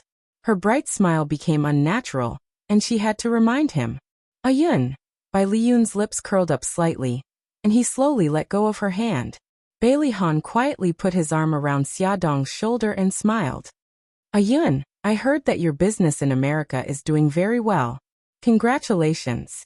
Beilihan put his hands in his trouser pockets and raised his eyebrows. "Oh, it's not bad. I plan to enter the China market this summer." Beilihan patted Xiaodong's shoulder and motioned for her to take care of the children. He reached out and invited Beilihan to sit on the sofa. "Father is very happy that you have achieved so much." "Is that so?" Beilihan leaned against the sofa and crossed his legs. He looked indifferent and casually glanced at Xiaodong, who was carrying Hai upstairs. There wasn't much to talk about between the two brothers. Soon, the two of them fell silent, and the atmosphere was a little awkward. Fortunately, Beilijing and Xiao Yi ran over. The two of them surrounded Beilihan and started chatting. During the reunion dinner, everyone was very happy. Beilijing was in high spirits. Suddenly, he picked up food for Bai Jinxiu on a whim. Bai Jinxiu pursed her lips and smiled. Her cheeks were a little hot. Although they had been eating at the same table as each other for decades, this was the first time he took the initiative to pick up food for her. Bai Jinxiu also picked up Beilijing's favorite dishes and put them in his bowl. They looked at each other and smiled. The interaction between the two fell into the eyes of Beilihan, who was sitting opposite them. He lowered his eyes slightly to hide the coldness in his eyes. Old Madame Han also saw this scene. She pursed her lips in satisfaction and looked around. When she saw that there were many children and grandchildren in the room, she was even happier. She smiled and said, "Today is a good day for our family to reunite. Except for the children, everyone should drink to celebrate." Old Madame Han was usually very strict and didn't allow the family to drink. She only relaxed her control on festive days and allowed everyone to drink a few glasses. Xiaodong looked up at Beilihan with a troubled expression. She would get drunk as soon as she drank. What if she got drunk and made a fool of herself? Bailey Han held her hand comfortingly and looked at old Madam Han. Grandma, Xia Xia is not in good health. The doctor said that she can't drink. Let her drink instead. Old Madam Han nodded. Okay, Xia Xia will drink. The servant came forward and poured wine for everyone, including Xia Dong and the 3 children. Old Madam Han was very happy today and drank 2 glasses of wine. After eating, she felt a little dizzy and the servant helped her upstairs to rest. Bailey Xiong intended to be a competent father and drank a few more glasses with his 2 sons. The 3 of them sat around the fireplace and chatted. Xia Dong held Hai Hai in her arms and accompanied by Jinxiu to watch TV. The 3 children sat on the thick carpet and played games. Laughter could be heard from time to time. The atmosphere of the whole family was very warm and intoxicating. Xia Dong turned her head to look at Bailey Han. The firelight reflected on his face and outlined the contours of his face. He seemed to feel her gaze and suddenly turned his head. There was a smile in his clear black and white eyes. The corners of her lips couldn't help but curl up. The sound of firecrackers and fireworks could be heard outside. She didn't know why, but she suddenly remembered what Suzuki Chisakura said. She was going to take Xiao Bao away after the spring festival. Her mood suddenly became a little down. The pleasant ringtone of the phone interrupted Xia Dong's thoughts. She heard Bailey Xiong answer the phone. I'm at home now and can't go. Go to bed early. Yin is back. I'll ask him to visit you tomorrow. It should be Lu Xiaoxiao calling. Xia Dong noticed that Bai Jinxiu's fingers moved and the corners of her lips curled up. Bailey Xiong patted Bailey Yun's shoulder and looked a little drunk. Yin, go see your mother tomorrow. She misses you very much. Bailey Yun nodded slightly. I know, Dad. I'm a little drunk. I'm going upstairs to rest. You should rest early too. Okay, go ahead. Bailey Xiong waved his hand. Bailey Xiong and Bailey Han chatted for a while before the 2 of them left. Bailey Han took Hai Hai from Xia Dong's arms. The couple said good night to the elders, and then asked the children to go upstairs to rest. Bailey Xiong sat beside Bai Jinxiu and leaned against the sofa. He whispered lazily, It's just the 2 of us now. Do you want to stay up late? The corners of Bai Jinxiu's lips curled up slightly. Looking at his drunken appearance, she said lightly, Why stay up late? You're already so drunk. You know that you're getting old, but you don't know how to control yourself. In the past, Bailey Xiong would feel very unhappy when he heard her say such slightly accusatory words. But today he didn't know if it was because he was drunk, but he actually felt that these words sounded very pleasing to his ears. He suddenly stretched out his arm and hugged her, who was sitting upright and still. He put his finger on her lips and smiled. Why don't you know how to say something nice? His sudden intimate action made Bai Jinxiu very uncomfortable. Her cheeks were hot and she pushed him. Hurry up and let go. Be careful not to let the children see. Then let's go back to the room and not let them see. Bailey Xiong suddenly got up and pulled her up from the sofa. He held her tightly in his arms. Come, let's go back to the room. Bai Jinxiu was born into a scholarly family and had cultivated a noble and elegant manner since she was young. She had always disdained such unrestrained behavior. Moreover, Bailey Xiong had never treated her like this. At this moment, being held in his arms, she was embarrassed and angry. She lowered her voice and said, Bailey Xiong, hurry up and let go of me. Bailey Xiong stared fixedly at her face. She usually took good care of herself and there were no wrinkles on her skin. It was delicate and fair like a prostitute's. At this moment, she was embarrassed and angry, and her skin was faintly pink. He couldn't help but feel a little restless. Under the influence of alcohol, he suddenly carried her up horizontally. Although his steps were messy, he didn't stumble. She nervously grabbed his clothes and whispered, What are you doing? Hurry up and put me down. He laughed deeply. Of course I'm carrying you back to the room. Don't be noisy. Be careful not to let the children hear. Bai Jinxiu bit her lip and glared at him angrily. Their room was on the 3rd floor. Fortunately, Bailey Xiong paid attention to exercise and Bai Jinxiu was very light, so he was able to successfully carry her upstairs.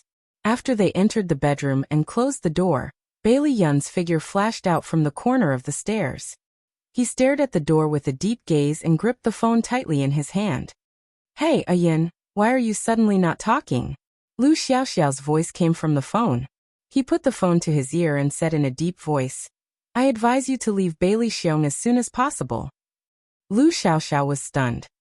Yun, why are you suddenly saying that? Bailey Yun's lips curled into a mocking smile. In the past, after the reunion dinner, you could summon Bailey Xiong over with a phone call. Tonight you can't. Haven't you thought about the reason? Lu Xiaoxiao was silent for a moment and said, I know. He rarely comes to my place recently, but I've been with him for so many years. How can I be willing to give up? The mocking smile on his lips became more obvious. After so many years, you're still dreaming of being a rich lady. When will you wake up? Maybe I won't wake up for the rest of my life. Her tone was a little lonely. She shouldn't be like this. She was flirtatious, she was unrestrained, she was good at flattery, and she was very shrewd in planning for herself. This tone didn't suit her. Bailey Yin held the phone, and the veins on the back of his hand throbbed. He said in a deep voice, Do you love him? She didn't respond. Her silence represented everything. His voice was cold. I thought you never loved him. Lu Xiaoxiao laughed self-deprecatingly. I used to think it was for money and status. Later, after he distanced himself from me, I realized that I had already fallen. You'd better give up on that thought. It's not too late to escape now.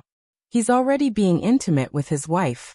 There's no place for you, the third party, between the two of them. His words were cold and ruthless, and they ruthlessly tore open Lu Xiaoxiao's scars. She was silent for a long time before she said, I know. Bailey Yun said coldly, Although I don't want to admit it, I'm your son. I'll be responsible for raising you. Don't betray yourself anymore. Lu Xiaoxiao laughed. Yin, you've grown up. Bailey Yun's face was cold. I'm hanging up. Thank you, son. She said the last two words very softly, but he heard them clearly. His heart trembled, and he hung up the phone without hesitation. There was no one in the living room, and the entire villa was quiet. Bailey Yin leaned against the railing and looked at the dark sky. He suddenly laughed, but that smile was very cold and very bleak. Dowda was lying at his feet, and from time to time, he would raise his head to look at him. Bailey Yin rubbed his furry head and laughed self-deprecatingly. Everyone is in pairs. We're the only ones left. In a distant place, the lights were shining brightly. That was the location of the city. He suddenly felt a little lonely.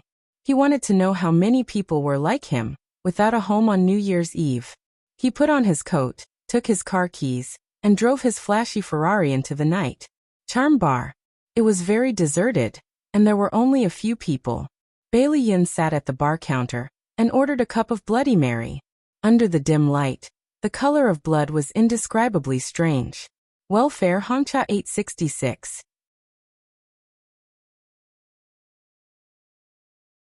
Chapter 314. Bailey Yin took out his phone and called Xiao Tiancheng. I'm at your bar. Come out and have a drink with me. Xiao Tiancheng's voice was very low. Tomorrow. Now the old man is educating me. Bailey Yin chuckled. Okay, I wish you a safe retreat. Xiao Tiancheng sighed helplessly. He wanted to say something, but his father's roar came from the other end. Which rascal is calling you again? It's the new year. Are you going to go out and cause trouble? I'm hanging up. Xiao Tiancheng hurriedly said and hung up the phone. Bailey Yin stared at his phone and shook his head with a smile. He made a few more calls to his former friends, but none of them had time to accompany him. Some said they wanted to accompany their families, some said they wanted to accompany their girlfriends, and the most ridiculous one said he wanted to work overtime. At a critical moment, no one can be relied on. Bailey Yin shook his head and threw his phone on the bar counter. He gave up on looking for his friends to drink with him. The crisp sound of high heels could be heard. The bar was deserted, and there was no entertainment. Bailey Yin naturally turned around and decided to kill some time. A slim figure appeared at the door. The doorman helped her take off her coat, and she walked over in a pair of high-heeled leather boots that were more than 10 centimeters high. She was wearing a red sweater dress, black stockings, and black sheepskin boots. Her wavy hair was draped over her shoulders, and she had a great figure. Bailey Yin gave her a score of 90. As she walked closer, Bailey Yin could clearly see her face. It was a charming and delicate face, with curved willow leaf eyebrows, tender eyes, and a bit of charming crimson lips. Her appearance added a warm atmosphere to the deserted bar. All the men stared at her in amazement. Some of them were already eager to try and hit on her. Bailey Yin was a little dispirited. He raised his eyebrows and turned around indifferently to slowly taste his cocktail. The sound of her footsteps was particularly clear in the empty bar. He clearly heard her walk to his side and sit down beside him. Her voice was as gentle as water as she said, "I'll have a glass of Bloody Mary." Her Mandarin was a bit clumsy. She had a foreign accent and an oriental face. Bailey Yin was sure that she was either Korean or Japanese. His slender fingers held the wine glass and gently swirled it as he looked at the wine glass lazily. The beauty suddenly chuckled. "No man has ever ignored my existence like you do." Bailey Yin raised his eyebrows and looked at her sideways. He narrowed his eyes and said, "I don't like women like you." The beauty covered her mouth and chuckled. Her movements were extremely charming. "You're really direct. Someone once told me that he likes charming women like me the most. Is that so?" Bailey Yin's expression was indifferent as he replied casually, "Do you want to try my type?" Her fingernails were dyed scarlet. She stretched her slender fingers in front of him, and her sexy red lips curled up. "My English name is Sophia. How should I address you?" "Bailey Yin." He politely shook her fingers and wasn't very friendly. She smiled. "I just arrived in China today. However, it seems like I didn't come at the right time. Everyone is busy with the holidays," he said indifferently. "The Spring Festival is a day for the whole family to reunite. It's very important to Chinese people." She glanced at the bar and nodded. No wonder there are so few people in the bar. Her beautiful eyes were fixed on him with complex emotions surging in them. "What about you? Why don't you reunite with your wife and child?" Bailey Yin's lips curled up mockingly. "The woman I love is already married. I'm still single. What a pity." Sophia shrugged. She supported her exquisite face with one hand and smiled coquettishly. "I'm single too. Why don't I accompany you for the holidays?" Bailey Yin turned to look at her, and his lips curled up in a strange smile. "How do you plan to accompany me?" "I'll accompany you however you want me to." Her slender fingers slowly landed on his sharp chin and gently stroked it, sliding down to his Adam's apple. "It's a pity that I'm not in the mood." He held her fingers and slowly moved them away. "If you want to have fun, find someone else." Sophia was startled and seemed a little surprised. She suddenly smiled and said, "I came here specifically to look for you." Bailey Yin frowned and looked at her seriously for a while. His brows relaxed and he said lazily, "I don't know you. Why should we know each other when we meet?" She moved closer to him and leaned against his chest. Her arms wrapped around his muscular waist, and her mouth was close to his ear. She blew hot air into his earlobe and whispered seductively, "Tonight I'm your—" What a persistent woman. Bailey Yin let her hug him, and then leaned close to her ear and bit her earlobe. Her body trembled sensitively, and her arms tightened even more. He chuckled. "Not only are you persistent, but you're also a sensitive woman." She stuck out her tongue and licked his ear. "Do you like it then? What do you want?" There was a hint of coldness in his laughter. "A one-night stand or money?" "Your body." She was like a seductive snake as she wrapped around him tightly. Her hands caressed his back and chest unscrupulously. She looked up at him with her charming eyes that could melt him. She licked her sexy red lips with her pink tongue. "And your love?" Bailey Yin raised his eyebrows. "You're too greedy." She smiled strangely. "I'll get it." He laughed and shook his head. He couldn't be bothered to argue with her. She didn't explain and kissed his thin lips. The tip of her tongue traced the shape of his lips and tried to invade his territory. However, he was indifferent and kept his lips shut. However, to outsiders they looked like a pair of lovers who were kissing passionately. Even the waiter at the bar couldn't stand it and lowered his head to focus on the beer bottle. Sophia stubbornly kissed him. One of her hands quietly slid to his abdomen and then slowly moved downwards.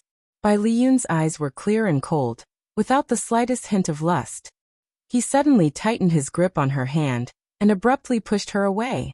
He coldly said, "The game is over. You can be eliminated." He was already tired of the boring game of hunting for women. In the past half a year in America, he had put all his energy into his work and rarely went to places of pleasure. He suddenly got up and took out a few notes from his wallet and placed them on the bar counter. "That glass of beer is on me," he said plainly. He didn't look at her anymore and turned to leave. Sophia ran her fingers through her hair and looked at his back as he walked away.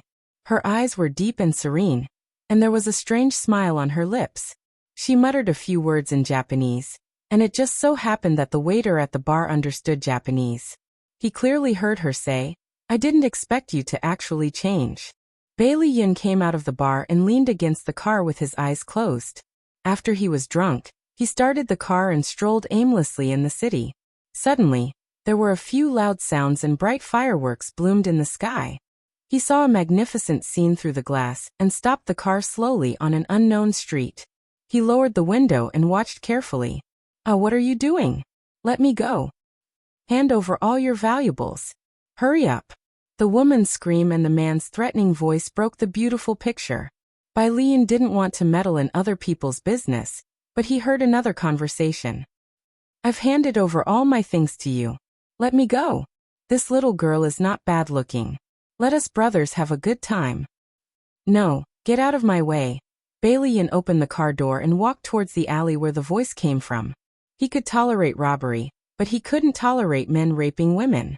He quickly walked into the dark alley. There was only a dim street lamp here. He saw a thin woman fighting with two tall and powerful men. Their strength was completely unequal, but she didn't give up. She bit with her teeth and kicked with her feet. Her fierce look was like a little white rabbit that had been forced into a corner. A man raised his arm high and was about to land on the woman's face. Bailey Yin quickly stepped forward and grabbed the man's wrist. He dragged the man to the side and kicked him hard in the stomach. The man groaned in pain and hugged his stomach. He didn't raise his head for a long time. The other man said angrily, "Don't King meddle in other people's business. Get out of my way." "You're the one who should get out of my way," Bailey Yin coldly said. He pulled the woman behind him and punched the man's face. "I'll King kill you." The man flew into a rage out of humiliation and rushed forward with a dagger. "Be careful," the woman cried out worriedly. Bailey Yin kicked the man's knee. The man was caught off guard and almost fell. He took the opportunity to snatch the dagger in his hand and threw it far away.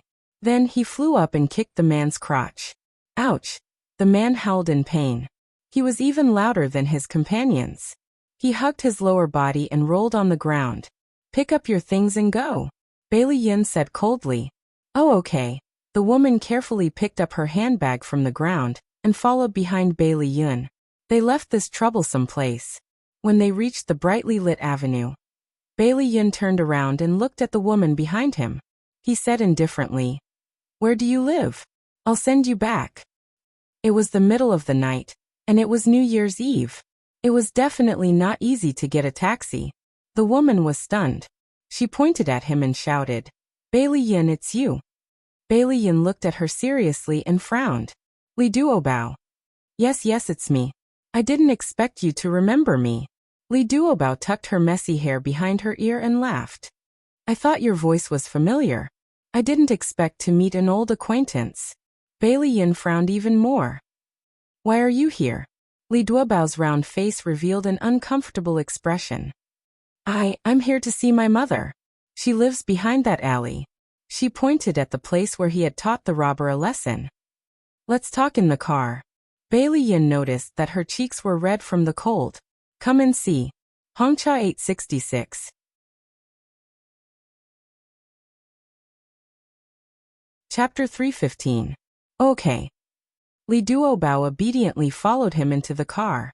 "Tell me, since you're going to visit your mother, why are you here in the middle of the night?" Bailey Yin turned to stare at her, looking a little unhappy. She lowered her head, twiddled her slender fingers and said softly, "My mother remarried, and my stepfather often drinks. When he's drunk, he'll go crazy and say some nasty things. He even does some very strange things. Tonight, he got drunk again, so I decided to go back to my own house. Bailey Yun's eyes narrowed, and his well-defined fingers gripped the steering wheel tightly. He said in a deep voice, "Did he violate you?" Li Duobao lowered her head even more. After a long time, she let out a soft "Did he succeed?" Bailey Yun suddenly felt a surge of anger in his chest, and he suddenly reached out to lift her chin. She shook her head frantically. "No, he really didn't. Idiot." Bailey Yun knocked her forehead hard and shouted at her. "Why didn't you call the police? Why didn't you tell your mother?" Tears welled up in her eyes. I lost my father when I was young, and my mother raised me alone. It wasn't easy for me to find happiness. I don't want to destroy it. The anger in Bai Liyun's heart gradually dissipated, and an unknown emotion surged in his heart. He stared at her tear-stained face, and after a moment of silence he said in a low voice, "How do you know that your mother is happy? Maybe she's enduring it, because she doesn't want you to worry." Li Duobao wiped her tears and smiled. "No, my stepfather actually treats my mother quite well. I see her smiling happily in front of him." "You're really a little silly." He didn't know what to say to her. He reached out to rub her hair, and there was a hint of gentleness in his voice. "Where do you live? I'll send you back." She gave him an address and smiled brightly, revealing her cute dimples. "Bailey Yun, thank you very much." Bailey Yun started the car and smiled faintly. "Are you still flying international flights?" "Oh yeah." She suddenly remembered something and patted her head. "By the way, didn't you give me a business card before?" "Yes, but you never contacted me." He suddenly turned his head and smiled at her. She smiled sheepishly. "Because I lost your name card and forgot to save your number in my phone, I haven't been able to contact you." Bailey Yun chuckled. "That really sounds like something you would do." Li Duobao laughed dryly. "I can't help it. Just like you said, my brain capacity is limited. I often lose things. Do you know what I lost the scariest time?" "What?" He raised his eyebrows curiously. Li Duobao puffed up her round face. "I lost myself. It was the first time I flew to Europe. I was shopping during my break and missed the return flight. The leader scolded me terribly." Bailey Yun laughed out loud and finally stopped laughing. He looked at her in surprise. "Li Duobao, I'm very curious. How did you grow up safely? Don't mention it again." She covered her face in shame. Bailey Yun laughed again. Ever since he went to America, he rarely laughed so happily. After sending her to her house, Bailey Yun smiled. "Rest early." She nodded. "Okay, thank you. I'll treat you to a meal when you have time." "Which day?" "Huh, didn't you want to treat me to a meal?" "You." Actually, she was just saying it casually. She laughed dryly. "As long as I have time, any day is fine." Bailey Yun touched his chin. "How about the day after tomorrow?" Li Duobao scratched her head. "Well, the day after tomorrow is the second day of the Lunar New Year." "Yes, I know." "Then, don't you need to accompany your family or visit relatives and friends?"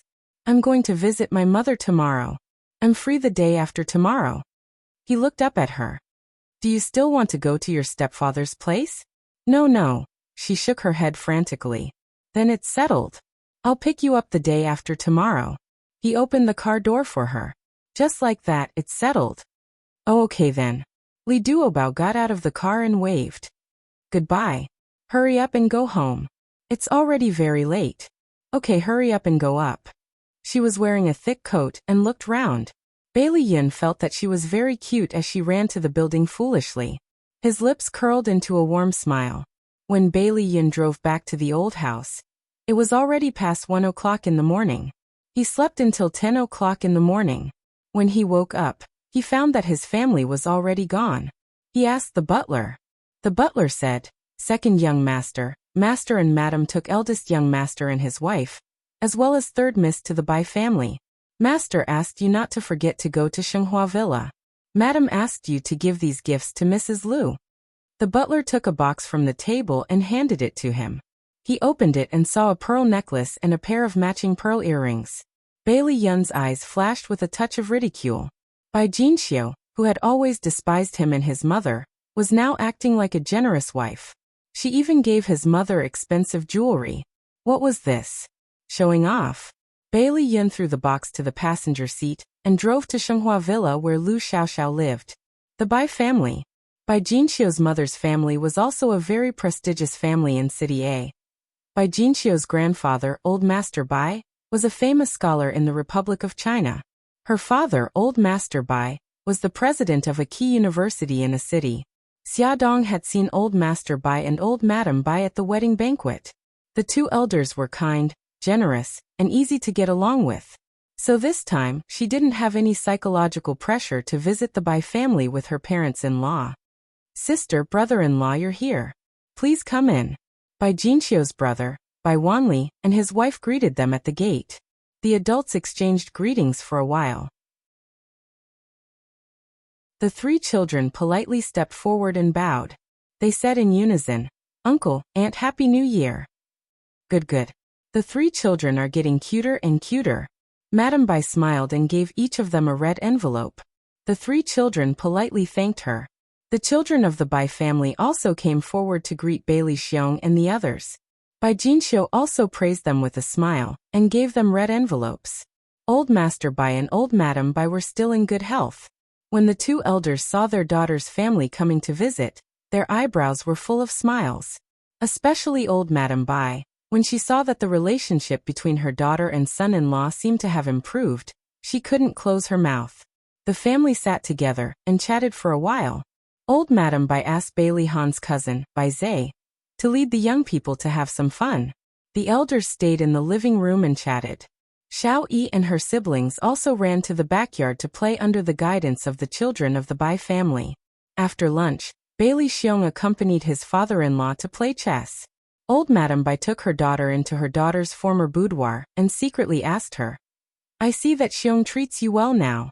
Is he still in contact with the woman outside?" Bai Jinxiu shook her head. "Not completely, but he shouldn't have much nostalgia. That's about it. After all, they still have a son." Jinxiu listened to Mom's advice. "Don't be too strong in the future. When it's time to be soft, do it." "Mom, I know. I'm already a grandmother now. If I don't grow up, the children will laugh at me." "That's right. If you save his face outside, he'll naturally give you face when you're at home." The villa next to the Bai family was the home of Old Master Bai's younger brother, Bai Zongtang. Before Bai Jinxiu got married, she was very close to Bai Zongtang's family. Every year when she returned home during the Spring Festival, she would visit them with gifts. This year was no exception. As the younger generation, Bailey Han and Xia Dong naturally had to go with them. Xia Dong didn't expect to see Bai Meiwei here. Bai Meiwei was sitting on the sofa. She was wearing a white wool skirt and a pink silk scarf. Her long hair was tied up high, and there was a sweet smile on her face. She looked elegant and generous. Beside her sat a hale and hearty old man with white hair. It was Bai Jinxiu's second uncle, Bai Zongtang. When she heard the servant's announcement, Bai Meiwei helped the old man stand up and smiled politely.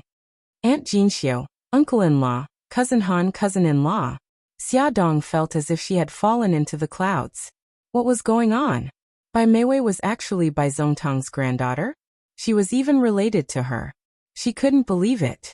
On the other side, Bai Jinxiu was already chatting with Bai Zongtang. Bailey Han supported Xia Dong's waist and went forward to greet Bai Zongtang. Xia Dong followed Bailey Han and called him granduncle. Bai Zongtang looked at Xia Dong and smiled kindly. "So this is Han's wife. This is the first time I've seen you." Bai Zongtang and Old Master Bai were both very kind. Bai Jinxiu and the others chatted with him. Xia Dong maintained a smile on her face, but she was actually thinking about something.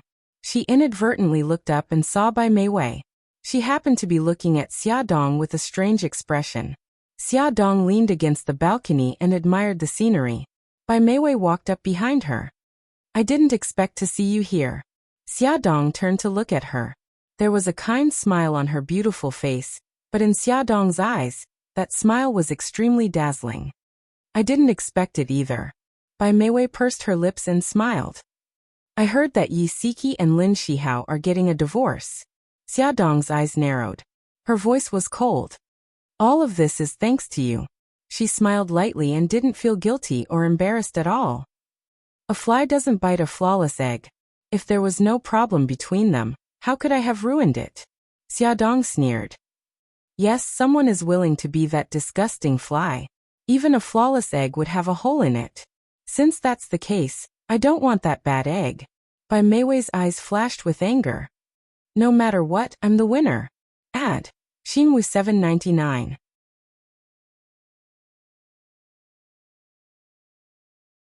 Chapter 316.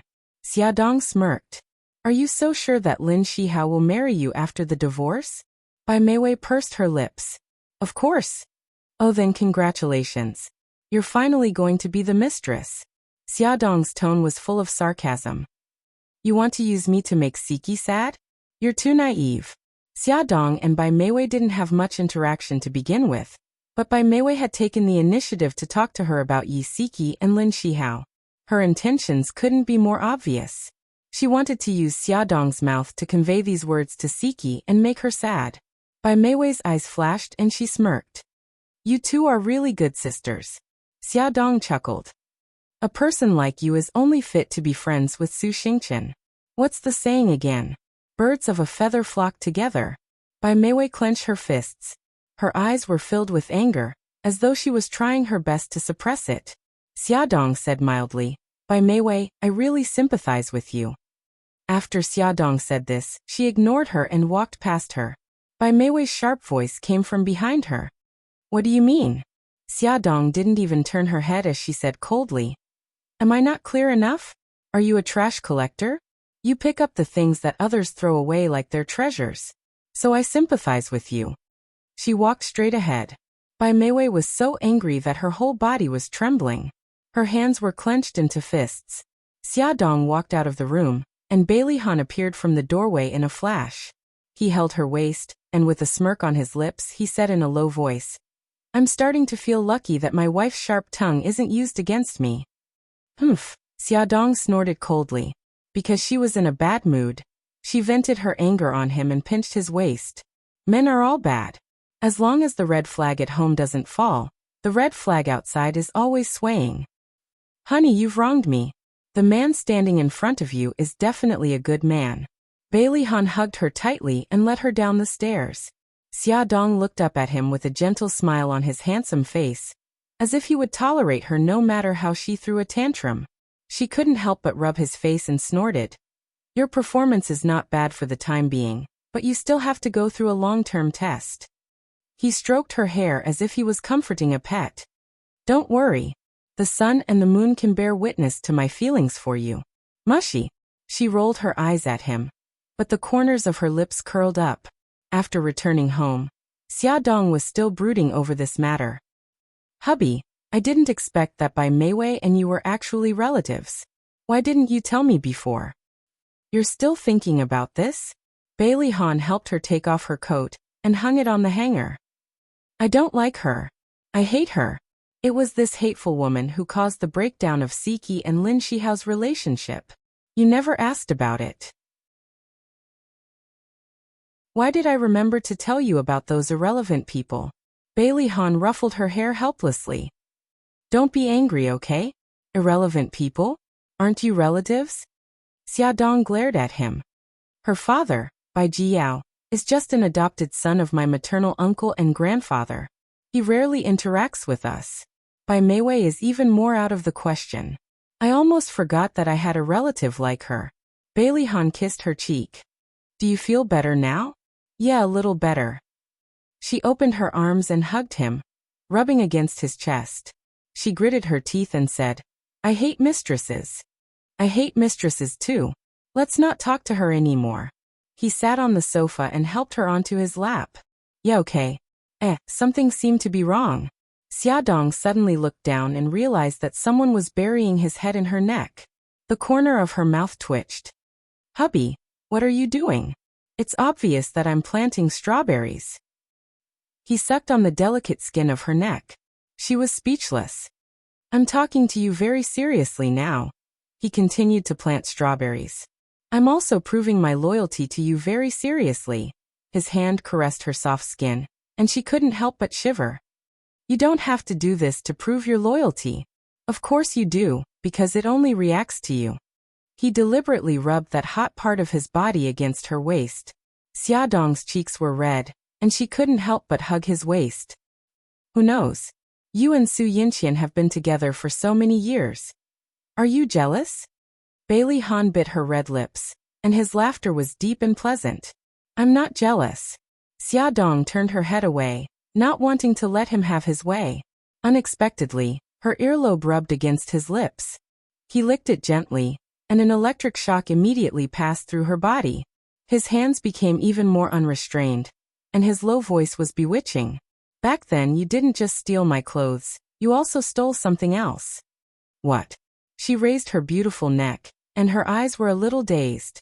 My first time. He suddenly lowered his head and bit her red fruit.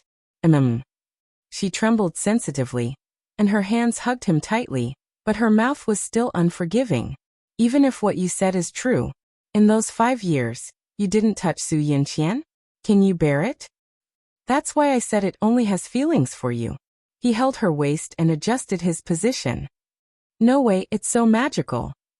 Xiaodong felt like she had been deceived by him, but she didn't have time to think about it, because a certain someone was already up to no good. You don't do it here. We've never done it on the sofa. A certain someone didn't listen to her protests at all, and had already started to use actions to prove his loyalty to her. Half an hour later, Xiaodong sobbed. Hubby, I was wrong. I shouldn't have doubted your loyalty to me, Bailey Han said. There's more. Another half an hour passed. Xiaodong said, Hubby, I was wrong. I shouldn't have doubted that it wasn't your first time, Bailey Han said. There's more. An hour passed. Xiaodong said, Bailey Han, are you done? Bailey Han said, I'm not done. Hubby, let me go. I believe that you haven't touched Su Yinqian in the past 5 years. I believe that you only have one woman, and that's me. You really believe me? Yes, I swear. Are you done? Bear with it a little longer. Soon. Bailey Han, you lied to me. I was wrong. Okay, baby. After this tragic lesson, Xiaodong no longer dared to doubt Bailey Han's loyalty to her, nor did she dare to suspect that he had touched other women. When she woke up the next day, Xiaodong's legs were weak. She really wanted to lie down like this for the whole day, but today was the second day of the new year, and the family of 6 had to go to her aunt's house to pay a New Year's visit. She had no choice but to support her waist and force herself to get up. When she got out of bed, her legs were trembling and she almost fell to the ground. Fortunately, Bailey Han came out of the bathroom and quickly supported her. He had the faint fragrance of a shower on his body. He laughed softly and said, Do you want me to help you wash up? Go away. Xiaodong pushed him angrily. It's all your fault. Why was it so unfair? They had clearly exercised for a long time, and he was the one who exercised. He was full of energy, but she was listless. After soaking in a hot bath, she felt much more comfortable. However, it was getting late, and they had to hurry up and leave. The couple took the 4 children and drove to Xia Yun's house. After the Rolls-Royce drove out of the manor's gate, a white Maserati parked in the distance slowly followed behind them. Bailey Han quickly realized that someone was following them. His deep eyes flashed and the corners of his lips curved. Dear, hold on tight.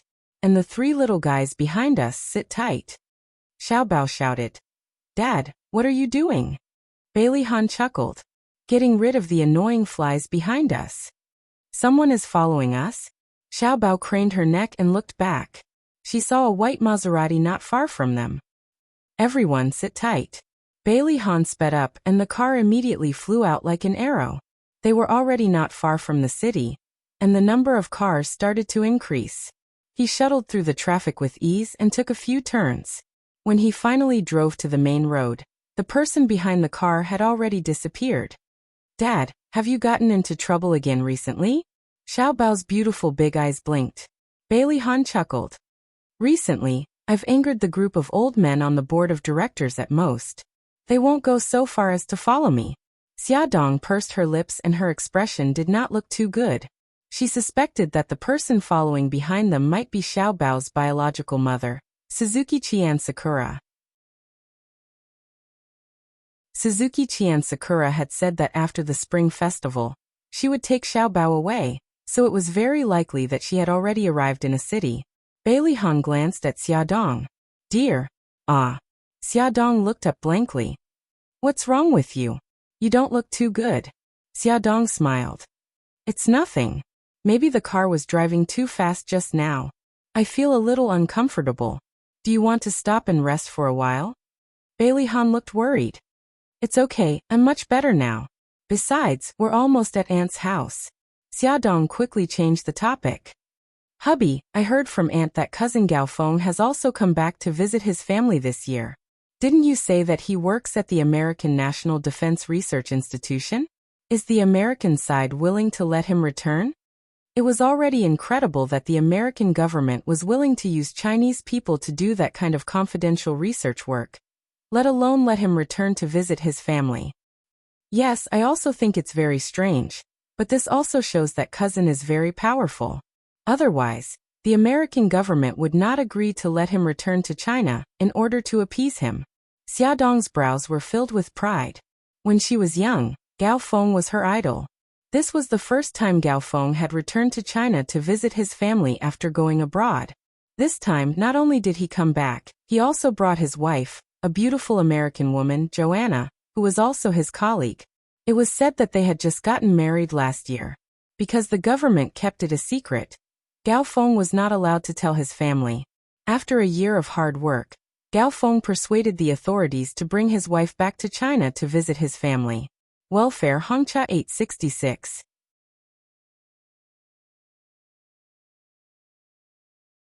Chapter 317.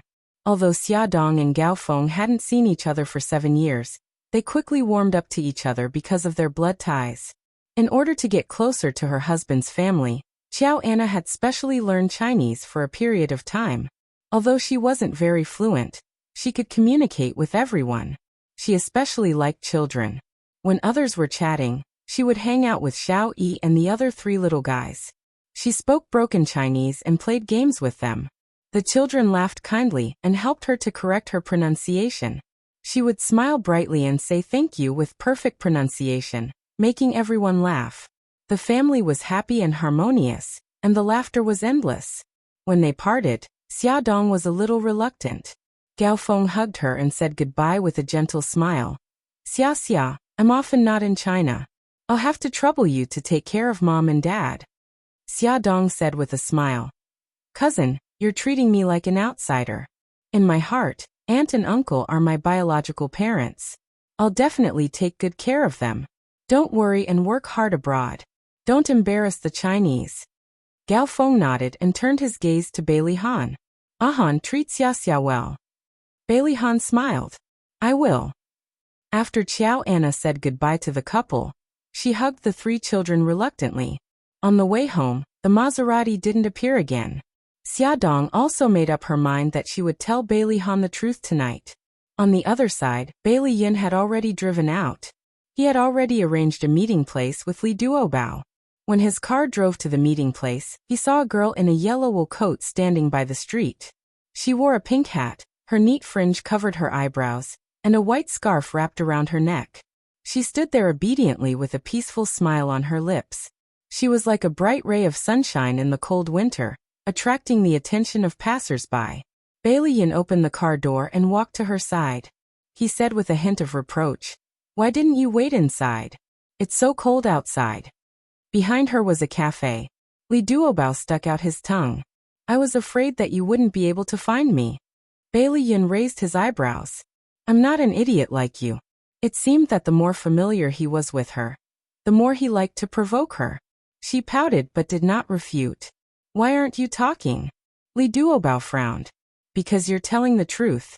I have no reason to refute." Bailey Yin couldn't help but laugh. "Silly girl, I didn't expect you to be so self-aware." She smiled brightly. You said that this is my greatest strength." He rubbed his chin. "She's wrong." "What's wrong?" She blinked in confusion. He looked at her sparkling eyes and smirked. "Your greatest strength is that you're silly." She turned her head away and silently shed tears. Did he need to remind her of every sentence? This was too much. "Let's go, silly girl." Bailey Yin suddenly grabbed her cold hand, and led her to the car. Li Duobao's face suddenly turned red like a big apple. She lowered her head and stared at their hands. You let go of me. Bailey Yin ignored her. He dragged her to the car and opened the door for her. Get in. Li Duobao bit her lip and sat in the front passenger seat. Bailey Yin sat beside her. She immediately turned her head to the window and scratched the car door gently with her fingers. Bailey Yin was an expert in love. How could he not know that she was shy now? He chuckled and said, "Have you booked a restaurant?" She still didn't dare to look at him. Yes. Do you eat spicy food? Yes, I can. That's good. The restaurant is called Spicy Space. It's at Zinjiku. Bailey Yin booked the GPS and started the car. He turned to look at her. She was leaning against the car door and curled up into a small ball. She looked as cute as a fur ball. He coughed. No way.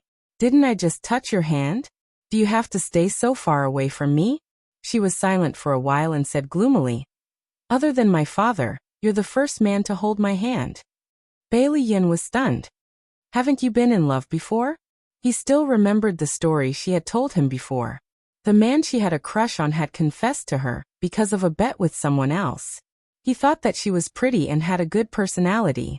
There should be many people who liked her.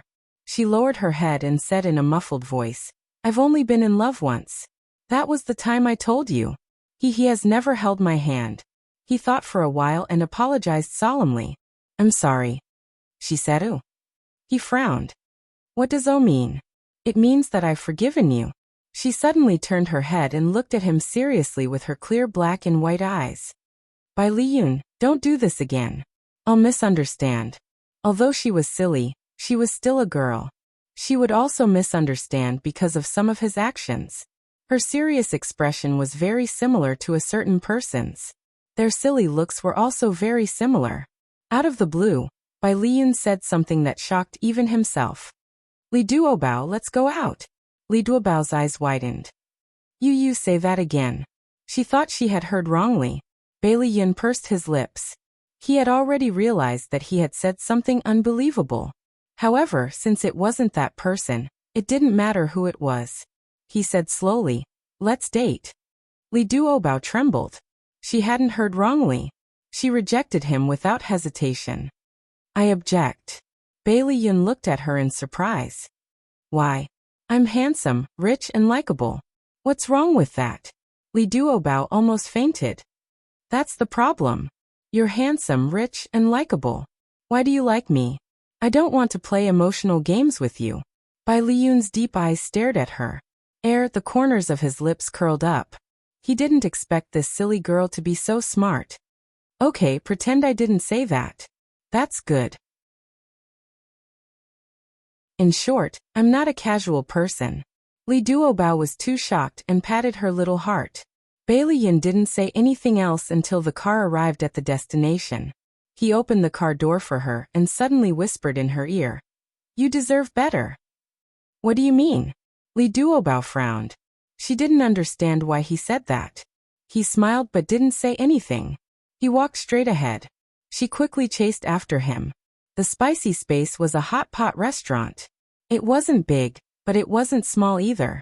The decoration was warm, and it was very clean. Even though it was the new year, there were still a lot of customers here. The atmosphere was very good as the family gathered around the hot pot. Li Duobao had booked a seat in advance. The waiter led them into the private room. The private room was very warm. They took off their coats and hung them on the hanger at the door. Li Duobao was wearing a white lace dress inside. With her hair tied into a bun, she looked as cute as a princess. Bailey Yin was wearing a black sweater. It was very tight and outlined the lines of his chest. He had handsome features and looked very thin. Li Duobao didn't expect him to have a good figure. Li Duobao inadvertently glanced at his chest and quickly looked away shyly. She pushed the menu in front of Bailey Yin and said generously, "Order whatever you like. Don't stand on ceremony with me." Bailey Yin raised his eyebrows. "I can eat a lot." She patted her chest heroically. "It's okay. Leave it to me." He glanced at her chest and couldn't help but laugh. "Don't pat it. It's getting smaller." Li Duobao's cheeks were tinged with a faint pink. She snorted. "Pervert." He laughed. His voice was magnetic and happy. They ordered a double-flavored pot. Li Duobao loved spicy food. Before cooking, she asked Bailey Yin for his opinion. He smiled and said that he could eat spicy food too. Thus, she poured most of the food into the spicy soup. The bottom of the pot was steaming and the water was boiling. The vegetables were already cooked and emitted a tempting fragrance. Li Duobao pitifully waited for Bailey Yin to start first. Bailey Yin raised his eyebrows and picked up some vegetables from the spicy soup. He rolled the vegetables in the sesame sauce. When the temperature dropped, he slowly put it into his mouth. He chewed a mouthful. His slender eyebrows furrowed and quickly relaxed. Li Duobao looked at him eagerly. How is it? Is it good? Bailey Yin swallowed the vegetables in his mouth and drank a mouthful of drink. It's a little spicy. Actually, it was very spicy. He could barely feel his mouth. She frowned in distress. I forgot to tell you that this is an authentic Chongqing hot pot. The chili is very strong. How about this? You can eat the non-spicy food over there. Bailey Yin raised his eyebrows and smiled. I can eat spicy food, but in front of you, I can't eat spicy food. Come eat this. Li Duobao used clean chopsticks that hadn't picked up any food before and picked up some food from the clear soup into his bowl. Don't worry about me. Hurry up and eat. You're obviously drooling. He teased her. No way, she muttered unhappily.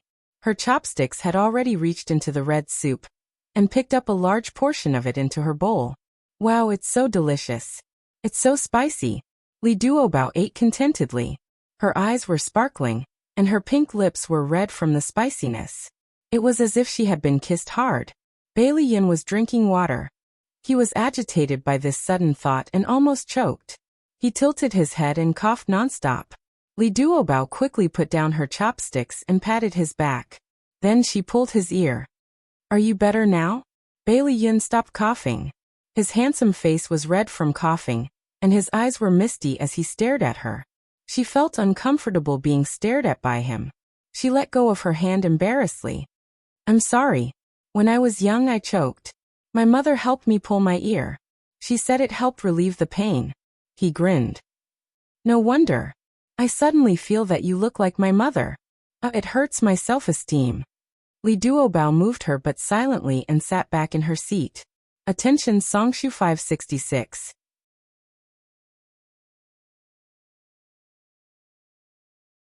Chapter 318. Li Duobao hugged his round belly and followed behind Bailey Yin. He climbed into the Ferrari and stretched his body in satisfaction. It's so delicious. My whole body is warm now. It's great. Bailey Yin raised his fox-like eyes slightly and laughed. You're really easy to take care of. As long as there's chili for every meal, I won't starve to death. She stared at him with a smile. Are you full? I'm barely full. He smiled mischievously. But seeing someone eating so happily like a little pig, I'm full too. Li Duobao sweated. He put his hands together and said pitifully, I'm sorry. Next time I'll definitely not bring you to eat such spicy food. There's a next time? He raised an eyebrow and his lips curled into a mischievous smile. Are you asking me out? I just said it casually. As if he didn't hear her, he continued. Okay, let's go for Western food next time. I'll be the host. I already said that I just said it casually. It's still early. Do you want to watch a movie? Watch a movie. Bailey Yin nodded. Yeah, don't tell me you've never watched a movie in the cinema before. Li Duobao smiled sheepishly. I just didn't expect you to suggest such a pure way to pass the time. He raised an eyebrow. How do you think I'll pass the time? Nightclubs, clubbing, and so on. That's what the newspapers and magazines used to write about. Second young Master Bailey frequented nightclubs to seek pleasure. She said the last few words very softly, but he still heard it clearly. He laughed. Seems like I'm already famous. Even you've seen my glorious deeds. Li Duobao was a little embarrassed. Don't misunderstand. I don't mean anything else. He nodded seriously. I know. With your limited brain capacity, you can't possibly have any other ideas. You don't have to retaliate like this. As they chatted, Bailey Yin had already arrived at the entrance of the largest movie theater in the city. Thinking back, he really didn't do such a pure pastime. Most of the time, he would find someone he liked in a bar, and then carry her to bed. There were many promotional posters in the corridor. Bailey Yin put his hands in his pockets and smiled casually. Which one do you want to watch? Human Skin in 4. I've been looking forward to it for a long time. Li Duobao excitedly pointed at a horror movie poster. The corner of his mouth twitched. Change it. Why? I love horror movies. I want to watch a horror movie. Bailey Yin clenched his right fist and coughed. He looked a little embarrassed. I don't like it. Li Duobao suddenly realized and shouted. You don't dare to watch horror movies. He quickly covered her mouth. Keep your voice down. It was very embarrassing for a man to not dare to watch a horror movie. She blinked and signaled for him to let go. The lips under his palm were soft and felt good to the touch. He reluctantly retracted his hand. So let's change to another movie. She looked dejected. All right then. How about that sci-fi movie? He knocked on her forehead. I thought romantic movies were your style. She was still depressed because she couldn't watch the movie she liked. She looked up and bared her teeth at him. What's so good about romantic movies? They only make girls cry. I just don't want you to watch a horror movie. Is there a need to show me such a bitter and vengeful face? Okay, I'll listen to you and watch a horror movie. Bailey Yin naturally held her hand and walked to the ticket counter. Halfway there, he suddenly realized that something was wrong and quickly let go of her hand. Li Duobao stared at him with a pair of sparkling eyes. I was careless and forgot about it. Bailey Yin's charming foxy eyes blinked. He reached out his hand and smiled mischievously. At most, you can hold my hand and I'll make it up to you. Do you really think I'm an idiot?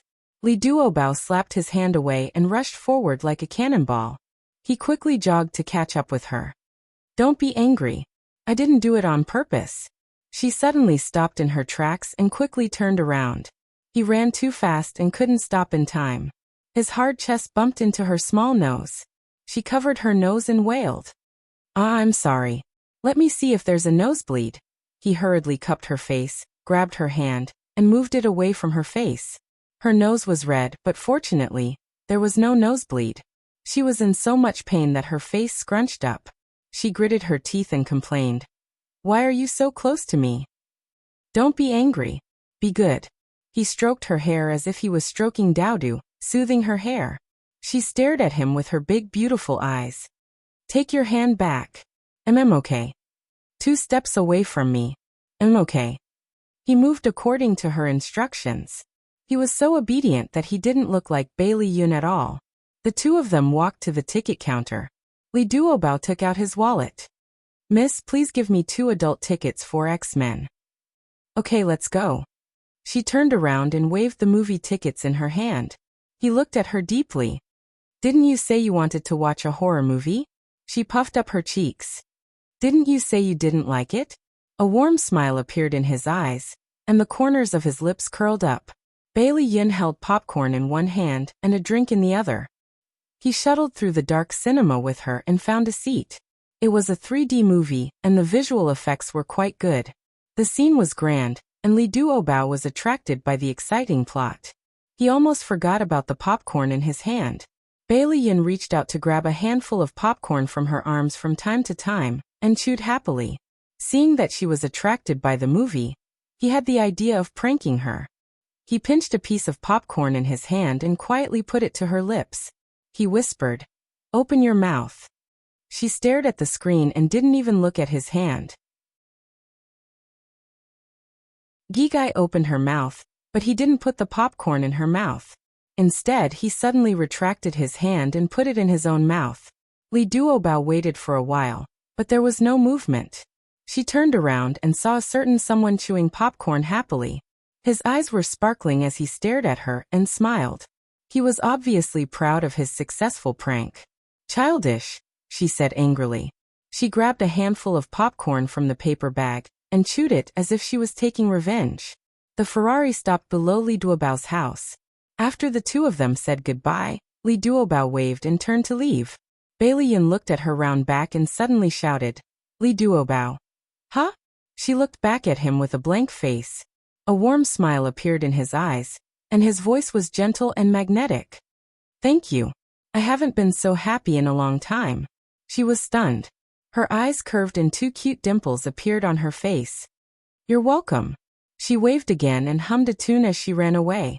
Bai Li Yun patted his forehead. He felt as if he was going to fall ill.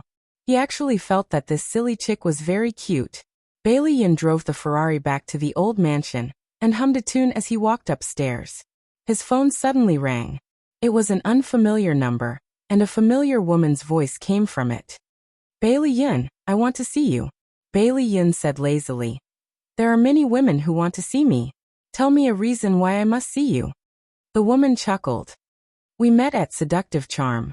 I'm Sophia. His tone was indifferent. We don't have anything in common. There's no need to meet again. Her voice was lazy and gentle. I don't think so. I know a secret about you. If you don't come, you might not know it for the rest of your life. I'm not interested. It's related to 5 years ago when you were in America. You took drugs and went to jail. This matter is more interesting than the two things I just said. Are you really not willing to hear it? Her voice was soft and seductive, but in his ears, it was extremely cold. He suddenly tightened his grip on the phone, and his voice was cold. Location? Outside the manor, turn right for 100 meters. Bailey Yin put on the coat that he had just taken off, and walked out of the manor with steady steps. His face was expressionless, and his eyes were cold. After leaving the manor, he turned right for 100 meters. A white Maserati was parked by the roadside. He knocked on the window of the back seat, and the car door was unlocked. He opened the door from the outside. The air conditioner was on in the car, and it was very warm. Sophia was wearing a low-cut black dress that exposed a large area of her chest, and her deep cleavage was faintly discernible. The dress just covered her buttocks, and her slender legs were crossed. Her black stockings gave off a seductive glow under the dim light. Her red lips parted slightly, and her slender fingers patted the seat beside her. She smiled flirtatiously. Come and sit. Bailey Yin glanced at her indifferently, and sat down beside her. Tell me, why did you call me here? She leaned against him softly and wrapped her arms around his waist. She hugged him tightly and said in a gentle voice, Yun, don't be so cold. No matter what, we were once husband and wife for a period of time.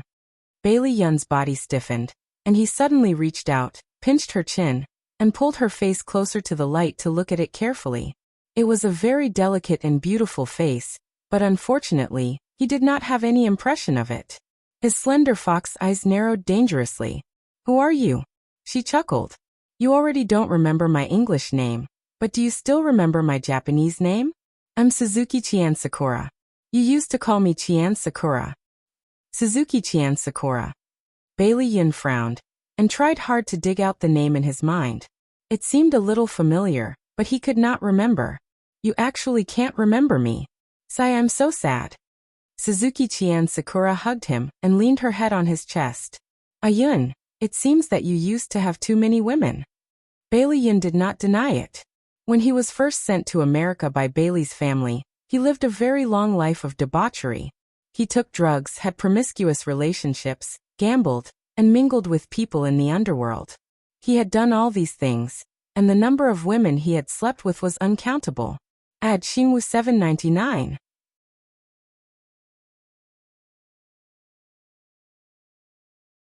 Chapter 319.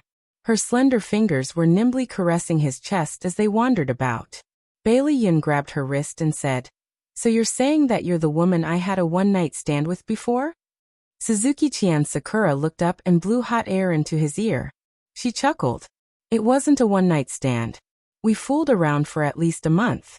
But it's a pity that you don't remember. Bailey Yin pinched his eyebrows. I really don't remember. Make it clear. Chien Sakura chuckled. 6 years ago you were studying in the United States, and I was also studying there. We met in a bar, and we fooled around for more than a month. Later, you hooked up with a waitress from the United Kingdom, and you dumped me. Do you remember? Bailey Yin smiled bitterly. Sorry. Forget it. I didn't expect you to remember. Suzuki-chan Sakura stroked his handsome face and smiled. Bailey Yin looked down at her. You came to find me to rekindle our relationship?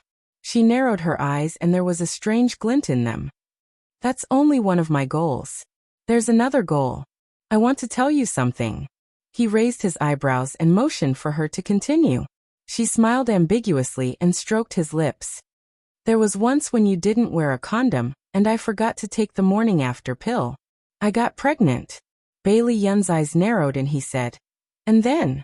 She played it down as if it had nothing to do with her. Then, I went back to Japan and gave birth to the child.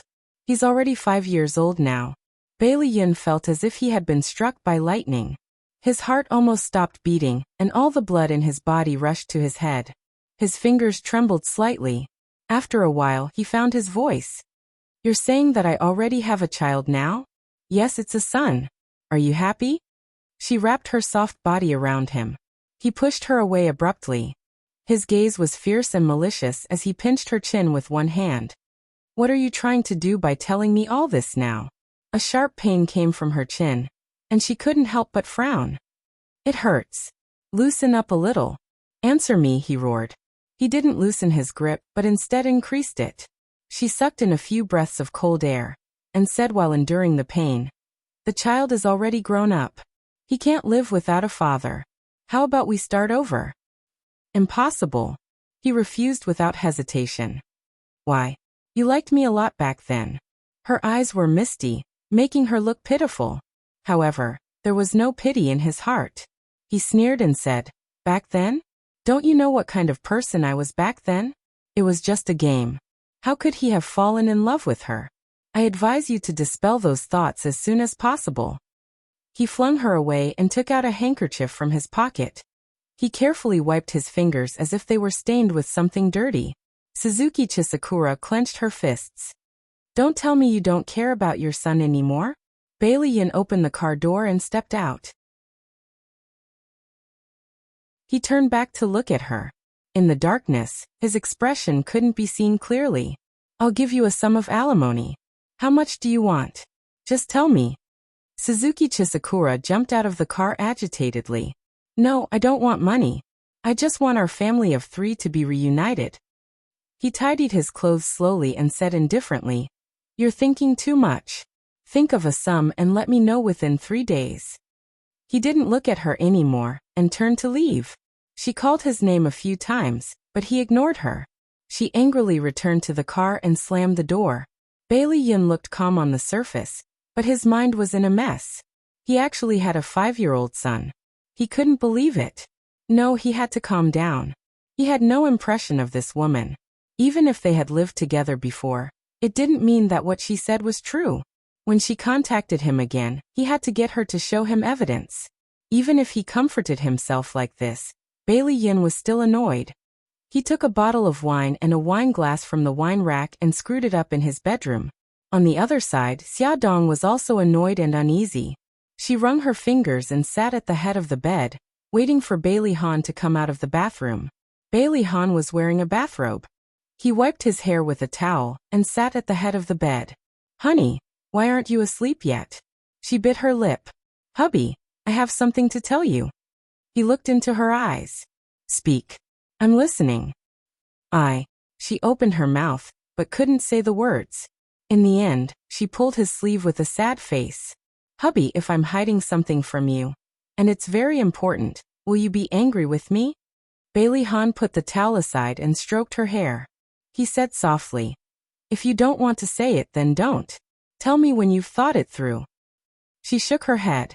She was so anxious that she was about to cry. No, if I don't say it now, I'm afraid it'll be too late.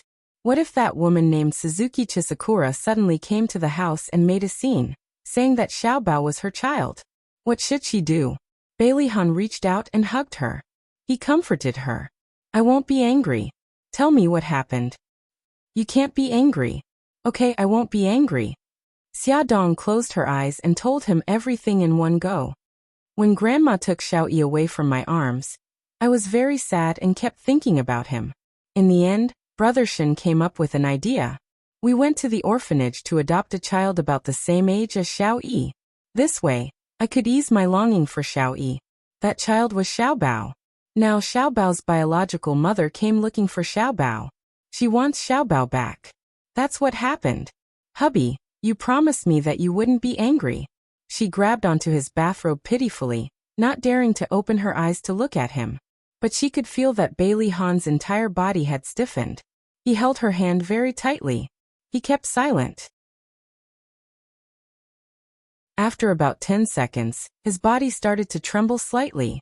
At this moment, she realized that the man who had withstood the storm for her actually had a weak side. Her heart ached for him. She hugged him tightly and kept saying, "I'm sorry, hubby. I should have told you earlier. I've always treated Xiao Bao as my biological son, so I didn't realize it. I should have told you. I'm sorry, I'm really sorry." He kept silent and only hugged her tightly. Xiaodong was very scared. She opened her eyes and looked up at him. She saw an extremely gloomy face. His thin lips were tightly pursed and his deep eyes were staring straight ahead as if he had lost his soul. She burst into tears. "Hubby, don't scare me. If you're angry, just hit me or scold me. Don't ignore me." Bailey Han finally spoke. His voice was dry and a little cold. "You should have told me earlier." "I'm sorry, hubby." Xiaodong hugged him tightly. She was afraid that he would get angry and push her away and ignore her. Bailey Han felt as if there was a huge rock pressing down on his heart. It was extremely uncomfortable. However, when he lowered his head and saw that the little woman in his arms had tears all over her face and her eyes were filled with fear, a part of his heart softened. He sighed softly and stroked her hair.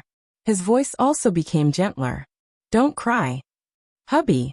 Her careful gaze made his heart soften even more. He reached out to wipe away the tears on her face and said gently, "Since you adopted Xiao Bao, why did the DNA test show that he and I are biological father and son?" Her eyes suddenly widened. "DNA test? When did you do it? How did this happen?" Bailey Han's eyes moved. He quickly understood that Xiao Bao had done the DNA test without her knowing. He explained, "Not long after you returned to China, Xiao Bao did a DNA test. According to him, he picked up a few strands of hair from my office." God, that guy Xiao Bao already knew that Bailey Han wasn't his father. No, that wasn't the main point. The main point was that Bailey Han wasn't his biological father. But why did the DNA test show that they were father and son? She looked at Bailey Han suspiciously and said whimsically, "Hubby, don't tell me you had a relationship with a Japanese woman, and she gave birth to Xiao Bao and I coincidentally adopted Xiao Bao." His handsome face darkened and he gritted his teeth. "Idiot, you're my only woman." "Oh hee, I'm just saying." Bailey Han knocked on her forehead. Suddenly, his eyes narrowed and he said in a low voice, "Xiao Bao only picked up a strand of hair from my office. Who said that it was definitely my hair?" "Are you saying that someone else's hair could have fallen in your office and been picked up by Xiao Bao?" Bailey Han nodded. "Other than that, I can't think of any other reason." Xiaodong frowned. "What do we do now?" Xiao Bao's biological mother, Suzuki Qian Sakura, said that she would take Xiao Bao away after the spring festival. "How did she contact you?" "Tell me in detail." Xiaodong explained the process of Suzuki Qian Sakura contacting her in detail. Finally, she said, "Actually, I suspect that the car that followed us today was Suzuki Qian Sakura's car. I'm not ruling out this possibility. Don't worry. If she wants to take Xiao Bao away, she will have to meet us eventually." Xiaodong hesitated for a moment and said, "What about our family and Xiao Bao? Should we tell them the truth? We can't keep this a secret for long. I'll find time tomorrow to tell my family. As for Xiao Bao, I'll leave it to you to tell him." Xiaodong's eyes reddened. "Xiao Bao must be very sad that I cheated on his feelings." Bailey Han could understand that feeling. Just like him, he had always doted on Xiao Bao. When he found out that he wasn't his biological son, he was very shocked and very sad. He stroked her long hair and said in a low voice, "Whether Xiao Bao is our biological son or not, our love for him will never be less. I think he will understand." Awesome novel Hongcha 866.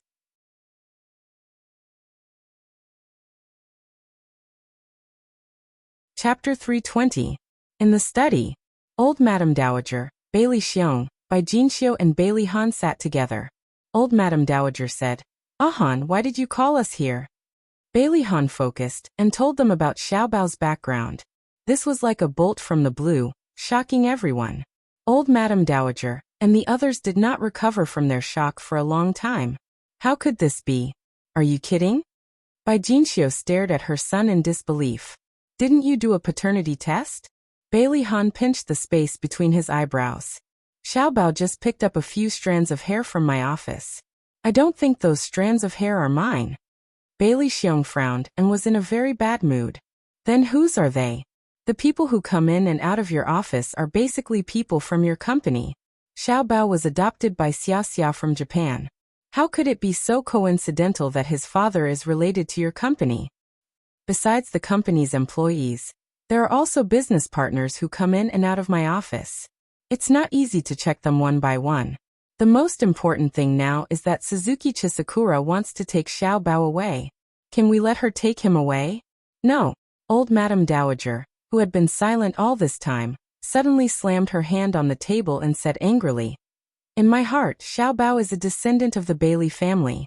I don't agree to hand him over to that Suzuki Chisakura. If she really loved Xiao Bao, she wouldn't have abandoned him years ago. Bailey Xiong sighed. Mom, even if that's the case, Xiao Bao is still Suzuki Chisakura's biological son. We have no reason to stop them from reuniting. If Xiao Bao is willing to be with Suzuki Chisakura, we can't stop them. Why don't we ask for Xiao Bao's opinion first? If Xiao Bao doesn't want to leave, then we'll talk to Suzuki Chisakura and see if we can persuade her to give up custody of Xiao Bao. Bai Jinxiu was very sad. In her heart, the 4 children in the family were all equal. They were all Bailey's treasures. She was reluctant to give Xiao Bao away. Madam Dowager said angrily, no matter what, I will not agree to send Xiao Bao away. All right, Grandma, let's listen to Mom and ask for Xiao Bao's opinion first. Although the 4 of them had reached a consensus, they did not feel good in their hearts. They all sat in silence, without any movement or words. The atmosphere in the room was heavy. At the same time, Xia Dong also called Xiao Bao out of the living room. The mother and son locked themselves in Xiao Bao's room, facing each other. Mom, if you have something to say, just say it. You've been staring at me for more than 10 minutes. Xiao Bao's little face showed a helpless expression, and his little mouth pouted. Xia Dong pulled his soft little body into her embrace. At this moment, her heart felt like it was being stabbed by a knife. She didn't know how to tell him the truth. Mom, what's wrong? Did you have a quarrel with Dad? Xiao Bao felt something cold and wet fall on his neck. He said indignantly, you must have quarreled with Dad. Just you wait, I'll avenge you. The little fellow danced with joy, wanting to break free from her arms and avenge her. No, Xia Dong hugged him tightly, and there was a hint of sobbing in her voice. Xiao Bao, listen to Mommy. No matter what you hear later, you have to believe that Mommy and Daddy love you very much, and we will love you forever. Mom, don't cry. Xiao Bao was most afraid of his mother crying. He reached out his little hand and patted her back, carefully coaxing her. Don't cry, don't cry. I know that you and Dad love me. The more sensible he was, the sadder Xia Dong was, and the more she didn't know how to say it. Mom, what's wrong with you? Xiao Bao's pink little face scrunched up. Xia Dong took a deep breath and tried to calm herself down. She held his weak shoulders and looked into his eyes seriously. Xiao Bao, listen to me. You. She stuttered for a long time, but couldn't finish her sentence. Xiao Bao was anxious. What's wrong with me? You are a child I adopted from an orphanage in Japan. Your biological mother is called Suzuki Chisakura. She contacted me a few days ago and said that she would take you away after the spring festival. Xia Dong finished speaking in one breath. Her hands were tightly gripping Xiao Bao's shoulders, as if she was afraid that he wouldn't be able to accept the truth and would suddenly run away. Xiao Bao was stunned. Then he laughed out loud. Mom, are you kidding me? I'm not kidding you, Xiao Bao. Everything Mommy said is true. Xia Dong held his face. Listen to me, Xiao Bao. No matter what, your daddy and I will always love you. No, I don't believe you. You must be kidding me. I did a paternity test. Daddy and I are father and son. Technology can't lie. Xiaobao said emotionally. The hair you picked up doesn't belong to Daddy. Xiaobao, everything I said is true. Xiaodong's eyes were filled with tears. I'm not listening. I'm not listening. Xiaobao covered his ears and shook his head vigorously. Xiaobao. Xiaodong hugged him. Listen to me. Mommy loves you. Daddy loves you too. Xiaobao interrupted her angrily and pushed her chest hard. I'm not listening. I'm not listening. Go away. I don't want to see you. Xiaodong stroked his back and said gently, Baby, don't be agitated. Calm down first. Get out. I don't want to see you. Xiaobao's eyes were filled with tears. He bit his lip stubbornly. Okay, I'll go out first. I'll always be your mommy. Xiaodong lowered her head and kissed his forehead. The tears in her eyes fell on his face. She quickly turned around and left with her mouth covered. There was the sound of the door closing. The tears in Xiaobao's eyes rolled down. He slid from the sofa to the floor. He punched the thick carpet with both hands and wailed loudly. It was dinner time. The butler knocked on the door of each room and invited everyone downstairs to eat. Everyone who knew about Xiaobao's background had no appetite. Old Madam said that she was not feeling well and did not want to go downstairs. She asked the kitchen to make a bowl of millet porridge and send it upstairs. Although Bai Jinxiu and Bailey Xiong were sitting at the dining table, they were also depressed. Bailey Yun and Bailey Jing were meeting with friends and were not at home. The butler knocked on Xiaobao's door for a long time, but no one answered. He felt that something was wrong. He took the spare key from downstairs and opened the door. There was no one in the room. He quickly informed Bailey Han and the others. Bailey Han and Xiaodong hurried upstairs. They looked around the room and found that the small Pikachu backpack that Xiaobao often carried on his back was gone. His small laptop and small mobile phone were also gone. Xiaodong's mind went blank and her face turned pale. Did Xiaobao run away from home? Bailey Han held her hand. Honey, don't worry. Try calling his mobile phone. Oh, okay. Xiaodong quickly picked up the landline and dialed Xiaobao's mobile phone number. Bailey Han informed the butler and called all the servants to the living room. He asked them if they had seen Xiaobao. Everyone shook their heads. Bailey Han's face was terribly dark. He asked the security guard again. The security guard said that he had seen young Master Bao riding an electric bike. He also asked him at that time. Young Master Bao said that his friends were waiting for him outside the manor. He went out to meet his friends and would be back soon. The security guard did not suspect him, so he let him go. Bailey Han was furious and dismissed the security guard on the spot. He ordered someone to check the surveillance video outside the villa and found that Xiaobao went out at 2 o'clock in the afternoon. At that time, the family was taking a lunch break, and the servants were not in the front hall. No wonder he was not discovered when he ran away from home. Honey, his mobile phone is off. No one is answering. What should we do? Xiaodong was so anxious that she almost lost the ability to think. Bailey Han's lips tightened. Don't worry, honey. You can ask Mika Kito. Yes, Xiaobao and Brother Shen are very close. Maybe he went to look for Brother Shen.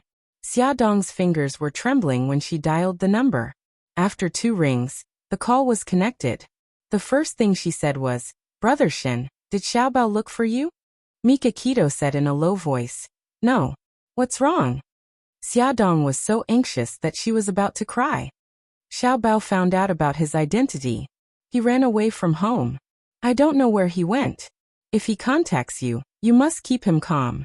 I'm afraid that he will do something stupid. Mika Kito's voice changed and sounded a little anxious. I know. I'm still in Rome. I'll immediately mobilize the brothers in a city to find Xiaobao's whereabouts. When Xiaodong called Mika Kito, Bailey Han also notified the Dragon Gang and ordered them to immediately search the city for Xiaobao's whereabouts. All the forces that could be mobilized were mobilized. All that was left was to wait. Xiaodong was worried and guilty. She cried until her voice was hoarse. It's all my fault.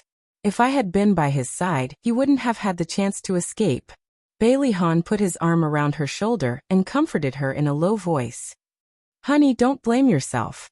Xiaobao is so smart. He will be fine. He just couldn't think straight. When he thinks it through, he will definitely contact us.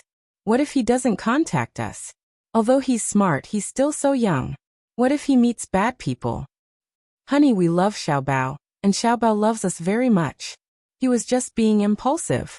When he calms down, he will know that we are very worried about him. He will definitely contact us. Don't scare yourself. Be good. Xiao Yi and Xiao Guai also found out that Xiaobao had run away from home. Both of them found it unbelievable. They wanted to ask why Xiaobao had run away from home, but when they saw how sad and anxious the adults were, they held themselves back. Bai Jinxiu coaxed the two little guys back to their room. In the room, Xiao Yi pursed her lips. Her expression was very serious. Xiao Guai's delicate brows were knitted together. She carefully tugged at Xiao Yi's sleeve and asked worriedly, "Brother Yi, does brother not want us anymore? Will he meet bad people?"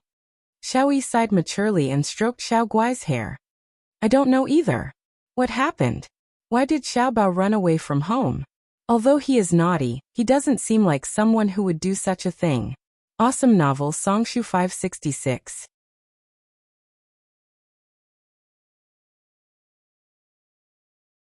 Chapter 321. That night, Bailey Jing and Bailey Yin returned home one after the other. When they heard that Xiaobao had run away from home, they were very surprised. Their families were not in the mood to explain too much to them, so they still did not know much about Xiaobao's background. At around 8 o'clock, the Dragon Gang suddenly called.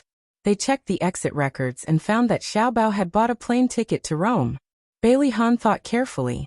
When Xiaobao and Xiao Yi went to Rome last time, the tourist visas they applied for had not expired yet. This kid must have taken the visas and ran to Rome. He hurriedly made a call and told Bai Tangshan about this matter. He asked him to contact Xiaobao no matter what and stabilize Xiaobao. After knowing Xiaobao's specific whereabouts, everyone's anxious hearts finally relaxed a little. The old madam had suffered a lot today and was not in good spirits. The servants helped her back to her room to rest. Everyone else also left. Bailey Han came out of the bathroom and saw Xia Dong leaning against the headboard in a daze. He lifted the blanket and leaned against her side. He reached out and pulled her into his arms. "Honey, don't worry. Mika Keto and Godfather already know that Xiaobao went to Rome. They will take good care of him." Xia Dong leaned against his chest and whispered, "Xiaobao must be very sad. Xiaobao must be very sad to suddenly find out that he was a child abandoned by his parents. It must be very difficult for him to accept, so he chose to escape." Bailey Han hugged her tightly and kissed her hair. "Xiaobao is very strong. He will definitely pull through." She hugged his waist tightly. "Hubby, did I do something wrong? If I had told him earlier, maybe he wouldn't be so sad." "Earlier? When do you mean?" "When we just returned to the country, and before we met you. Now that we've finally reunited as a family, and he has a mommy and a daddy, we're suddenly telling him that we're not his biological parents." "Silly girl, don't blame yourself. This is not your fault. Whether you told him earlier or later, he would have been hurt the same." He hugged her tightly. His voice was low and his eyes were gloomy. "It's not your fault. It's those irresponsible people who abandoned their children. If they did not want to raise the child, why did they have to suffer after giving birth? When the child found happiness, these irresponsible parents jumped out to disturb the child's peaceful life. How despicable." Although they had not met, Bailey Han's heart was already filled with dissatisfaction and anger towards Suzuki's. Speak of the devil. Just as Bailey Han calmed Xiaodong down, Xiaodong's phone rang. It was a text from Suzuki Chisakura. "Let's meet at the Sunshine Cafe tomorrow at 10 a.m. Bailey Han stroked Xiaodong's hair. "Do you need me to accompany you?" Xiaodong shook her head. "I want to meet her alone." "Okay, call me immediately if anything happens. I'll ask Ahu to follow you just in case." He was worried about that mysterious woman. Xiaodong smiled. "You're exaggerating. Ask Ahu to follow you. Otherwise I'll be worried." He looked serious and did not seem to be joking at all. She could only nod in agreement. Xiaodong woke up at 6 in the morning. She calculated the time and realized that Xiaobao's plane should have arrived in Rome. She reached out for the phone on the bedside table and waited for Mika Kito's call. Suddenly, A large hand reached in front of her and pulled the blanket up to cover her. She turned around and saw Bailey Han's smiling eyes. She nuzzled in his arms. "Hubby, you're awake too." He let out a low mmm and hugged her tightly. After more than 10 minutes, Mika Kito finally called. "Xia, don't worry. Xiaobao is fine. He's with me now." "Okay, Brother Shen. I'll leave Xiaobao to you." "Do you want to talk to him?" Xiaodong bit her lip. "I don't think so. He probably doesn't want to talk to us yet. Tell him that we all love him very much, and we'll wait for him to come home." "Okay." After ending the call, Xiaodong let out a long sigh. "It's still early. Sleep a little longer." Bailey Han pulled her into his arms and rubbed his chin against her hair. During breakfast, Bailey Han told his family about Xiaobao's current situation. Everyone was relieved. At the Sunshine Cafe, the weather was very good today. The sun shone through the window and sprinkled on Xiaodong, who was sitting by the window. She looked calm as she gently stirred the coffee in her hand and waited for the person she was supposed to meet. Ahu was sitting at the table behind her with a newspaper in his hand. He seemed to be reading it seriously, but in reality, all his attention was on Xiaodong. The crisp sound of high heels could be heard. Xiaodong looked up and saw a woman in a red trench coat walking over leisurely. Her wavy hair was draped over her shoulders, and she wore a pair of sunglasses. Her legs were long and slender, and she wore a pair of high-heeled shoes. Xiaodong had a feeling that this was Suzuki-sen Sakura. Sure enough, the woman walked over to Xiaodong and calmly sat across from her. She took off her sunglasses and revealed her beautiful face. She extended her right hand and smiled. "Hello, I'm Suzuki-sen Sakura." Xiaodong glanced at her right hand. Her beautiful nails were dyed red. She politely shook her hand. "Hello, Mrs. Bailey, I'll get straight to the point. I want my son back." Suzuki Chisakura raised her beautiful eyes slightly and said with a faint smile, "Mrs. Bailey, I'll get to the point." Xiaodong said calmly, "Miss Suzuki, I adopted Xiaobao according to legal procedures. He and I are already adoptive. Your relationship with Xiaobao no longer exists in the eyes of the law. I can completely ignore your unreasonable request." These days, Xiaodong had flipped through many relevant legal books and had even consulted lawyers. Suzuki-sen Sakura's expression changed slightly. Her smile was a little stiff.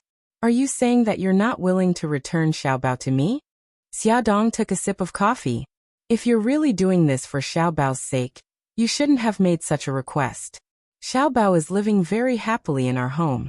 I think that he's not willing to go back with you." "You're not Xiaobao.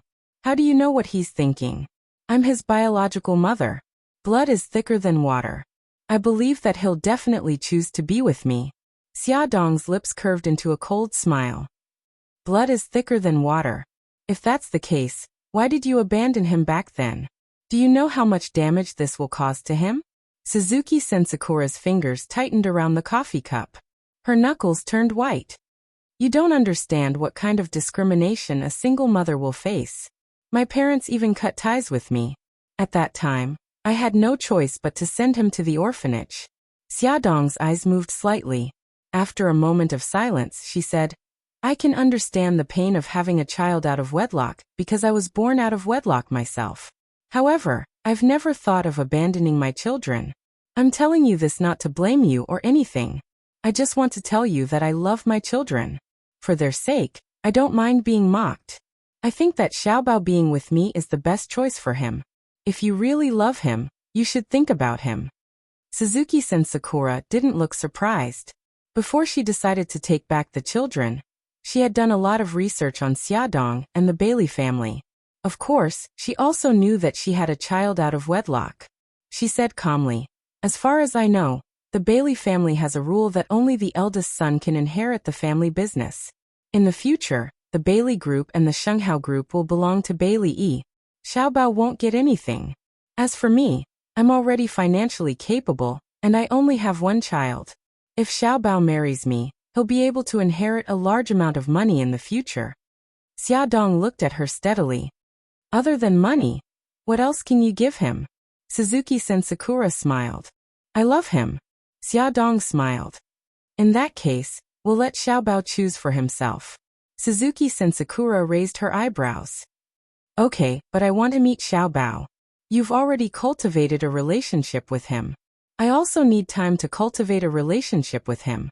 This is only fair. This depends on Xiaobao. If he wants to meet you, I won't stop him. If you don't mind, I'd like to visit the Bailey family today and meet Xiaobao. Xiaodong pursed her lips. I can't do it today. Xiaobao went abroad to visit his family. Suzuki-san Sakura's eyes were filled with suspicion. He was at home for the past 2 days. Why did he suddenly go abroad? Are you trying to play some tricks? We can escape for a while, but can we escape for a lifetime? This matter can't be solved by running away.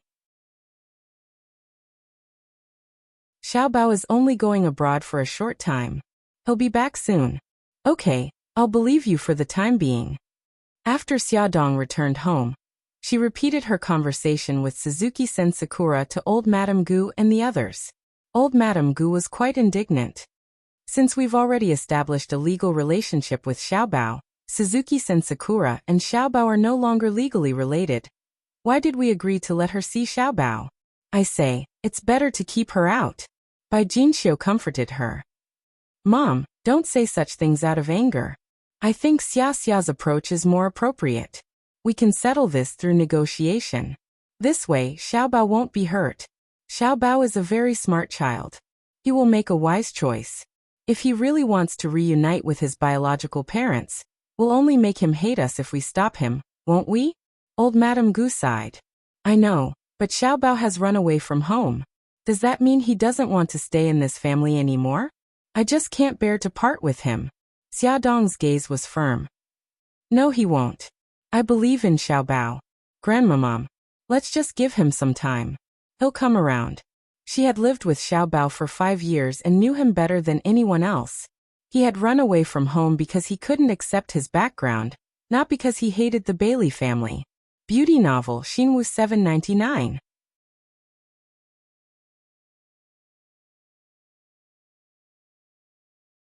Chapter 322.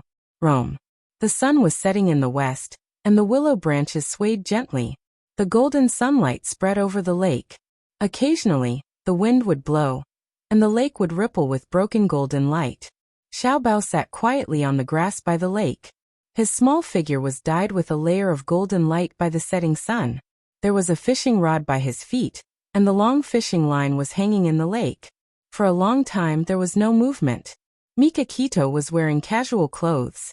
She put her hands in her trouser pockets and walked slowly behind him. She said calmly, fishing with a straight hook. Are you planning to learn from Jiang Zia? Xiaobao's little face was cold, and his eyes were cold.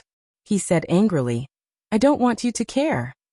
Mika Kito sat down beside him and looked down at him. Are you angry with me now?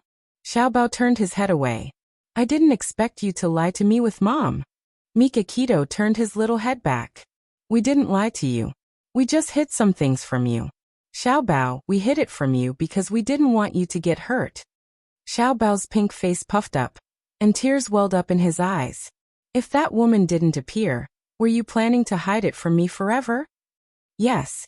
Mika Kito rubbed his hair. Because we never treated you as an outsider. You are Xia Xia and Bailey Han's son. Tears rolled down his face. He buried his head in his knees and sobbed. Why did they abandon me? Mika Kito knew that Xiaobao was referring to his biological parents. Mika Kito retracted her hand and had a manly conversation with him. Xiaobao, they must have their reasons for abandoning you. If you want to know the reason, talk to them face to face. Xiaobao buried his head between his legs. After a long silence, he said in a muffled voice, I'm going back to a city tomorrow. Okay, I just finished my business. I'll go back with you. Can I still call you Uncle Shun in the future? Mika Kito couldn't help but laugh. She rubbed his hair with her wide palm. Don't you dare. Uncle Shun. He looked up and grinned. There were still traces of tears on his face. Okay. Mika Kito responded and smiled. Let's go. It's almost dinner time. Don't let your grandfather worry. Okay. Xiaobao stood up and patted the grass on his little butt. His little mouth opened, revealing 2 cute dimples. Uncle Shun, I want to ride a big horse. How old are you? Why are you still riding a horse? Bai Tangshan squatted down, stretched out his hands, and placed them on both sides of his head. Come on up. Xiao Bao sat on his shoulder. He held Xiao Bao's legs firmly with both hands and said softly, sit tight. Don't fall. Got it. As Mikakito slowly stood up, Xiao Bao felt that he was very, very tall.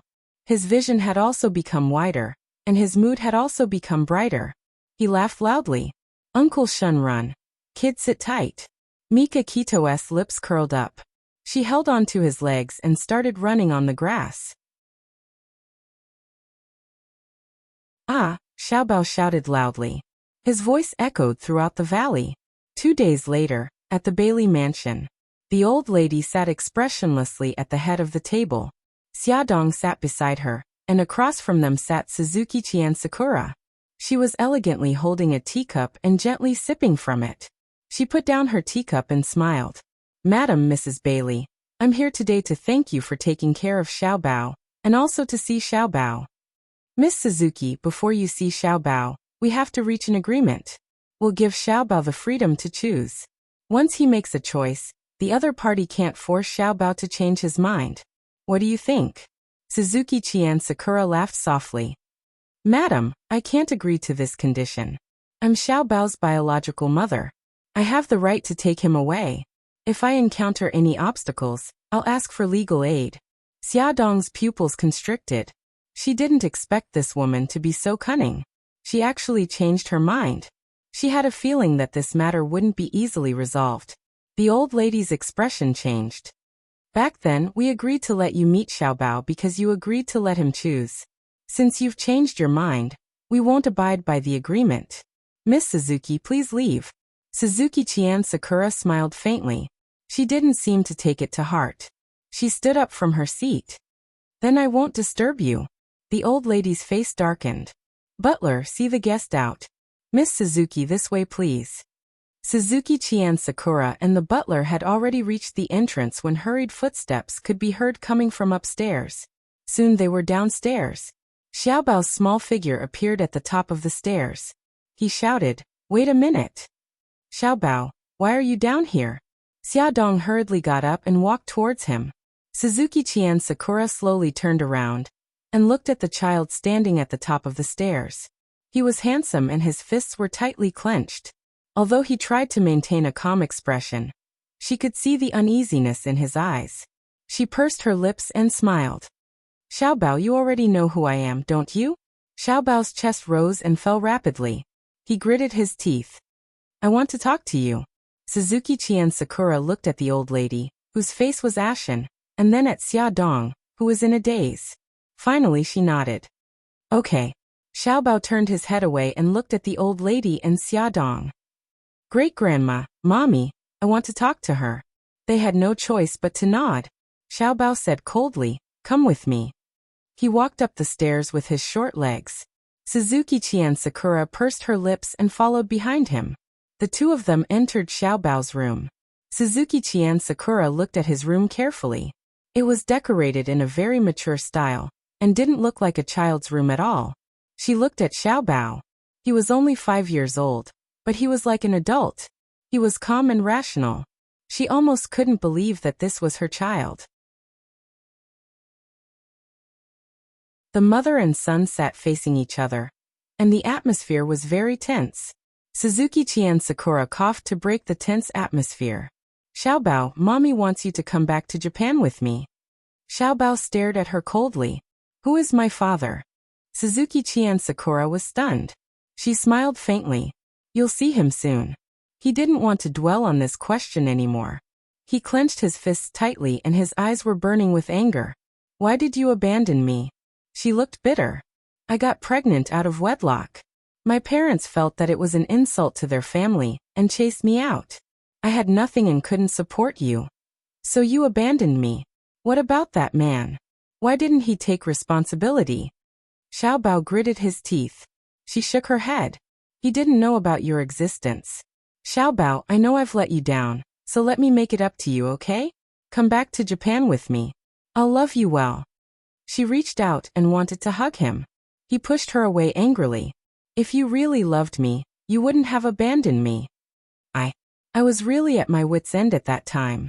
Xiaobao looked at her viciously. You were at your wit's end? Aren't you still alive now? You just wanted to get rid of a burden like me. Now that you have money, you feel guilty. Or perhaps you suddenly realized that I'm useful, so you want to get me back, right? Suzuki Chien Sakura's eyes widened. How can you say that about me? I'm your mother. He clenched his fists angrily and said angrily, why can't I? You haven't done your duty as a mother for even a day. Xiaobao, I'm sorry. Tears welled up in her eyes. She threw herself at him and hugged him tightly. Xiaobao, I really have my reasons. Forgive me, forgive me. Xiaobao's eyes were also filled with tears. He hit her back hard and shouted. When I learned to walk, it was my mother who helped me. When I learned to speak, it was my mother who taught me. When I was sick, it was my mother who took care of me. Where were you? You don't deserve to be my mother. Go away, I don't want you to care about me. I'm sorry, I'm sorry. Suzuki Chien Sakura hugged him tightly and sobbed. Xiaobao, believe me, I'll love you well in the future. I'll make it up to you and give you everything. I won't believe you. Let go of me, let go of me. Xiaobao was very emotional. He punched and kicked Suzuki Chien Sakura. Suzuki Chien Sakura had no choice but to let him go. Her face was full of tears. Xiaobao turned around and said in a sobbing voice, I don't want to see you now. Go away. She couldn't stop crying. Xiaobao, he shouted hysterically, go away. Suzuki Chien Sakura hesitated for a moment and finally left in silence. The door closed. Xiaobao threw himself on the bed and buried himself in the blankets, crying loudly. After Suzuki Chien Sakura left the room, she stood in the corridor for a long time to control her emotions. She then fixed her appearance in the makeup box before going downstairs. Old Madame Sheng had already returned to her room to rest. Xia Dong was the only one in the living room. Suzuki Chien Sakura forced a smile. Xiaobao is a little emotional. I'll go back first. Xia Dong nodded slightly and walked her to the door. Suzuki Chien Sakura came out of the villa and walked to the parking lot. A red Ferrari approached from afar. She stood still and waited for the Ferrari to stop. Bailey Yin saw Suzuki Chien Sakura standing in front of her car from afar. He frowned but quickly relaxed. He got out of the car and walked towards her with a cold expression. Why are you here? Suzuki Chien Sakura didn't answer him. Instead, she turned around and glanced in the direction of Xiaobao's room on the second floor. She said calmly, Yin, do you want to know our son's name? Bailey Yun's expression changed and his voice was cold. What evidence do you have to prove that the child is mine? She turned around and looked at him. If you don't believe me, you can do a paternity test with our son. His thin lips were pursed and his gaze was terrifying. She walked closer to him and whispered in his ear, Yun, our son's name is Xiaobao. Awesome novel Songshu 566.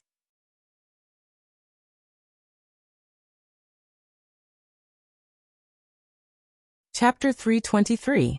Bailey Yun's eyes were filled with anger, and his voice was bone-chillingly cold. Say that again. There was a look of vengeance on her face. I said our son's name is Xiaobao, and he's calling you second uncle now. Slap. Bailey Yun raised his hand and slapped her beautiful face. He pointed at her nose and said sternly, I'm warning you, don't talk nonsense. Xiaobao is my eldest brother's son. Ha ha ha. Suzuki Chien Sakura laughed hysterically, and tears fell from her eyes. Your whole family already knows that Xiaobao isn't Xia Dong's biological son, but you're still in the dark?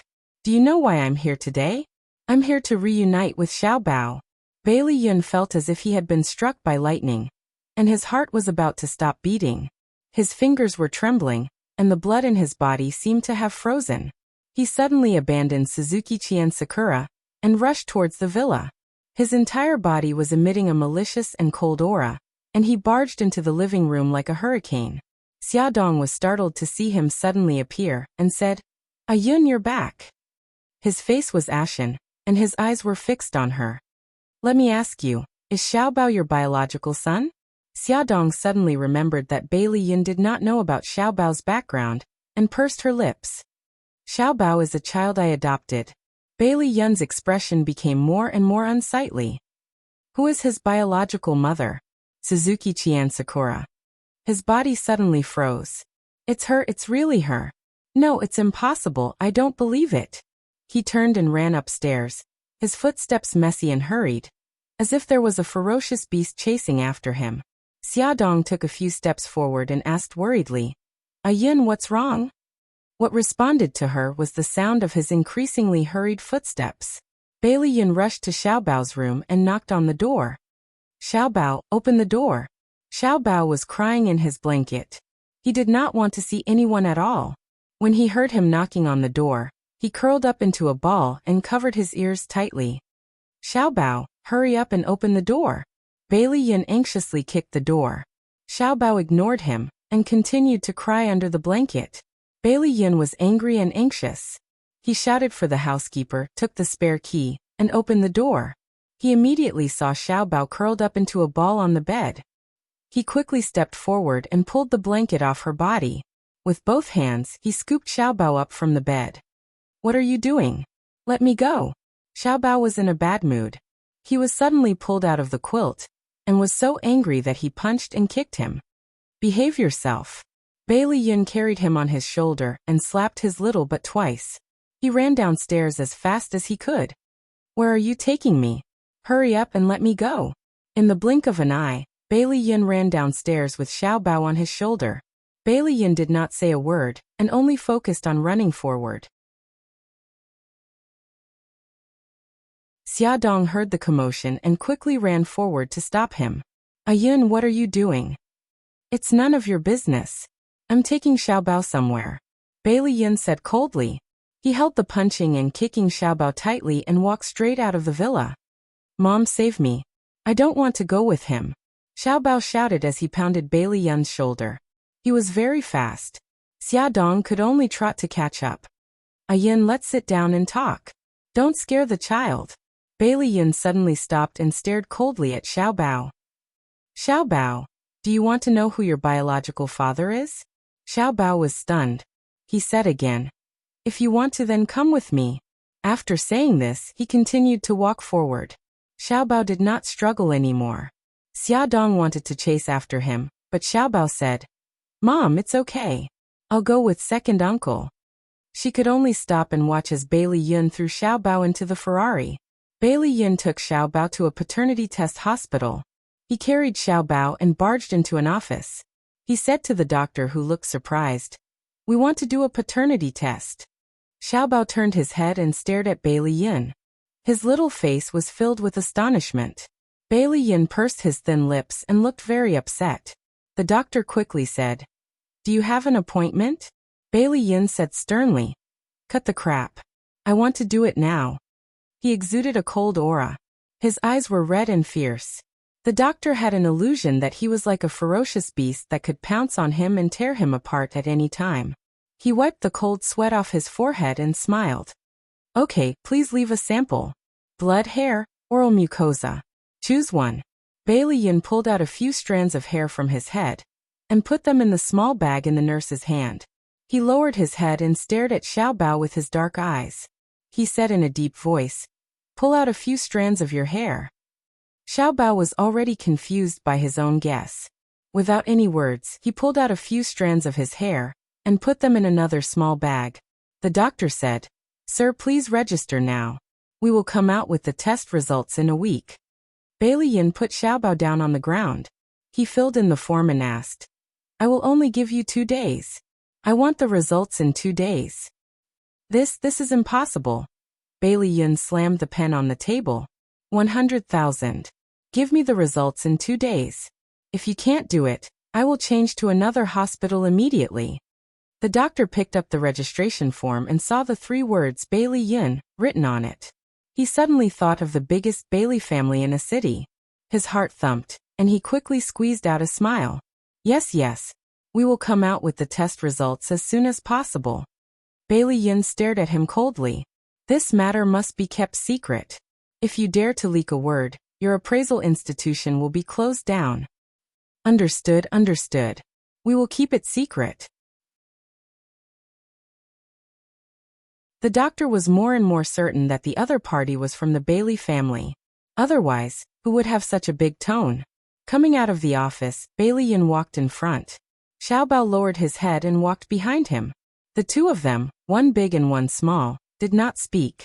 After Bai Lian walked out of the appraisal center, he stood by the roadside and waited for 2 to 3 minutes, but he didn't hear Xiaobao's footsteps. He suddenly turned around and saw Xiaobao standing 10 meters away from him with his head lowered. Although he couldn't see the expression on Xiaobao's face, he could feel the deep sorrow in Xiaobao's actions. Bai Lian's heart ached. He pursed his lips and raised his voice. "How long are you going to dawdle there?" Xiaobao ignored him. He simply squatted down and hugged his knees tightly with his arms. It was an action of self-protection after being abandoned. Bai Lian quickly walked to his side and stared at him condescendingly. He tried his best to soften his voice. "Xiaobao, get up. Let's go home." Xiaobao's tears fell and hit the concrete floor. They quickly gathered into a small pool of water. He sobbed and said, "That's not my home." "What nonsense are you talking about?" Bai Lian suddenly pulled him up from the ground and hugged him. "That will always be your home." He burst into tears. He cried until he was hoarse and heartbroken. Bai Lian had never coaxed a child. Although he had been with Xiaoyi for a long time, Xiaoyi had never cried before. Thus, when faced with the sad and crying Xiaobao, he was a little helpless and did not know how to comfort him. He could only pat his back and whisper, "Don't cry." He cried even louder, as if he wanted to pour out all his grievances with tears. Bai Lian did not feel good either. If the test results showed that Xiaobao was really his child, he did not know how to face him. "Don't cry." Bai Lian gently patted his back. After a while, Xiaobao finally stopped crying. Bai Lian wiped away the tears on his face, patted his head and whispered, "Do you want to go to the amusement park?" Xiaobao nodded silently. "Okay, let's go to the amusement park." Bai Lian put him in the Ferrari. There were many people in the amusement park. They were all parents playing with their children. Bai Lian was worried that he would be separated from Xiaobao, so he simply carried him. The two of them shuttled through the crowd for a long time before lining up to get on the roller coaster. The two of them sat in the same carriage. After the roller coaster started, it rushed out of the tunnel at an extremely fast speed. They climbed and rolled on the steel tube track, and all the blood in his body surged. Xiaobao was initially dispirited, but in the end stimulated by the strong sense of weightlessness. He screamed with the people around him. The two of them got off the roller coaster and saw the sorry state of the people around them. They laughed loudly. Bai Lian rubbed Xiaobao's messy hair. He pointed to a man bent over and vomited next to him and said, "Fortunately, you didn't end up like him." Xiaobao raised his chin arrogantly. "I went on the roller coaster when I was 4 years old. Do you think I'm that useless?" Bai Lian laughed. "Who was screaming so loudly just now?" Xiaobao snorted twice. "You were screaming louder than me just now." Bai Lian was deliberately trying to make him happy. After being choked by him, he was not displeased. He patted his little head and said, "What else do you want to do?" "Bungee jumping." Bai Lian's mouth twitched. "Little brat, you haven't even grown your teeth yet. What bungee jumping? Change it." Xiaobao bared his teeth and glared at him. "You're discriminating against my age." Bai Lian also glared at him. "Your bones haven't fully developed yet. Bungee jumping can easily cause your bones to fall off. Be a good boy and change it." Xiaobao's beautiful eyes darted around. Suddenly, there was a flash of light. "Then let's go to the horror town." Bai Lian's face darkened. "What's there to see in the horror town?" "Change it. I heard that ghosts can jump out of the horror town to scare people. It's so fun.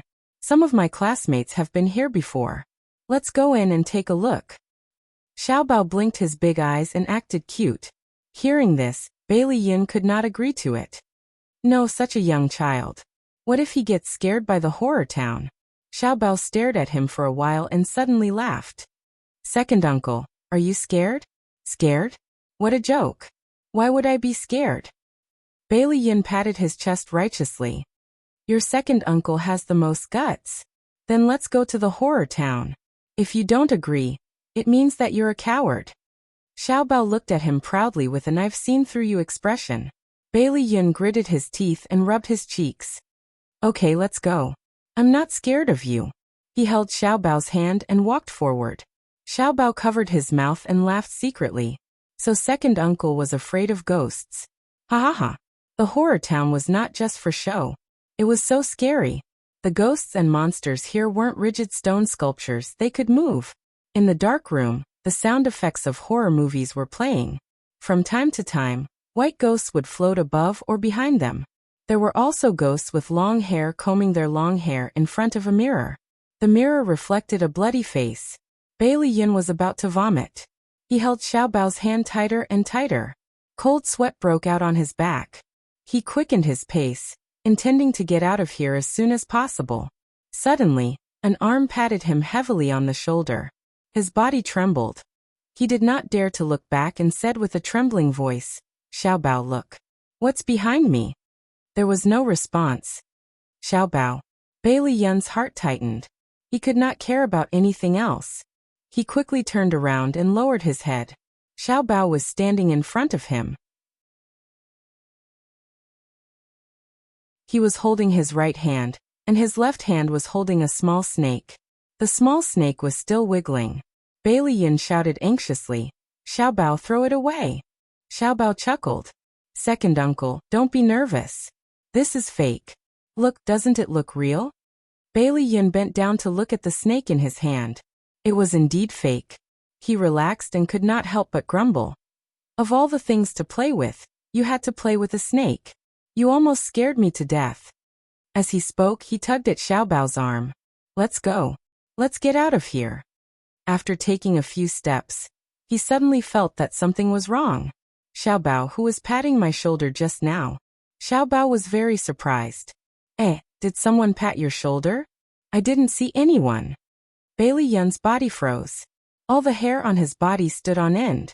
He felt that the place was gloomy and cold. He looked around suspiciously. There was no one. Could there really be ghosts in the horror city? Bailey Yun was frightened by the thought that appeared in his mind.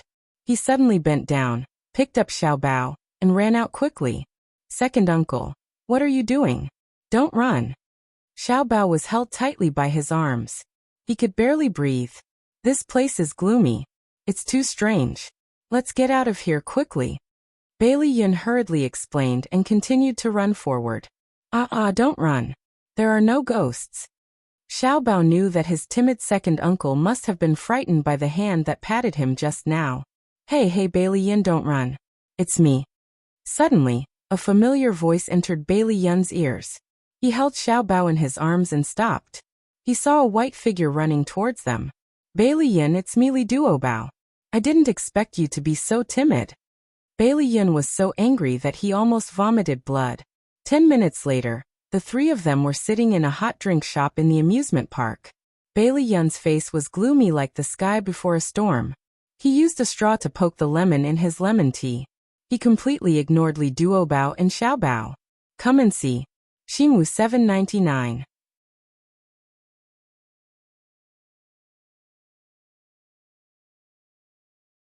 Chapter 324. Li Duo Bao and Xiao Bao looked at each other. Both of them stuck out their tongues at the same time and made an expression that said, "We're in trouble." Li Duo Bao's round apple face scrunched up and she said pitifully, "Bailey Yun, don't be angry. It's my fault. I shouldn't have teamed up with Xiao Bao to scare you." It turned out that Li Duo Bao had recognized Bailey Yun when she was playing in the City of Horrors. She wanted to prank him and tease him, so she signaled Xiao Bao not to expose her. Then, she purposely patted Bailey Yun's shoulder and hid behind a stone statue. Hence, when Bailey Yun turned around, he didn't see anything.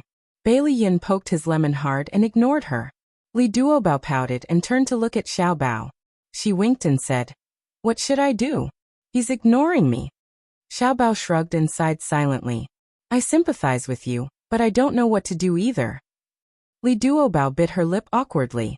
A few seconds later, she smiled happily and said, "Bailey Yun, what else do you want to play?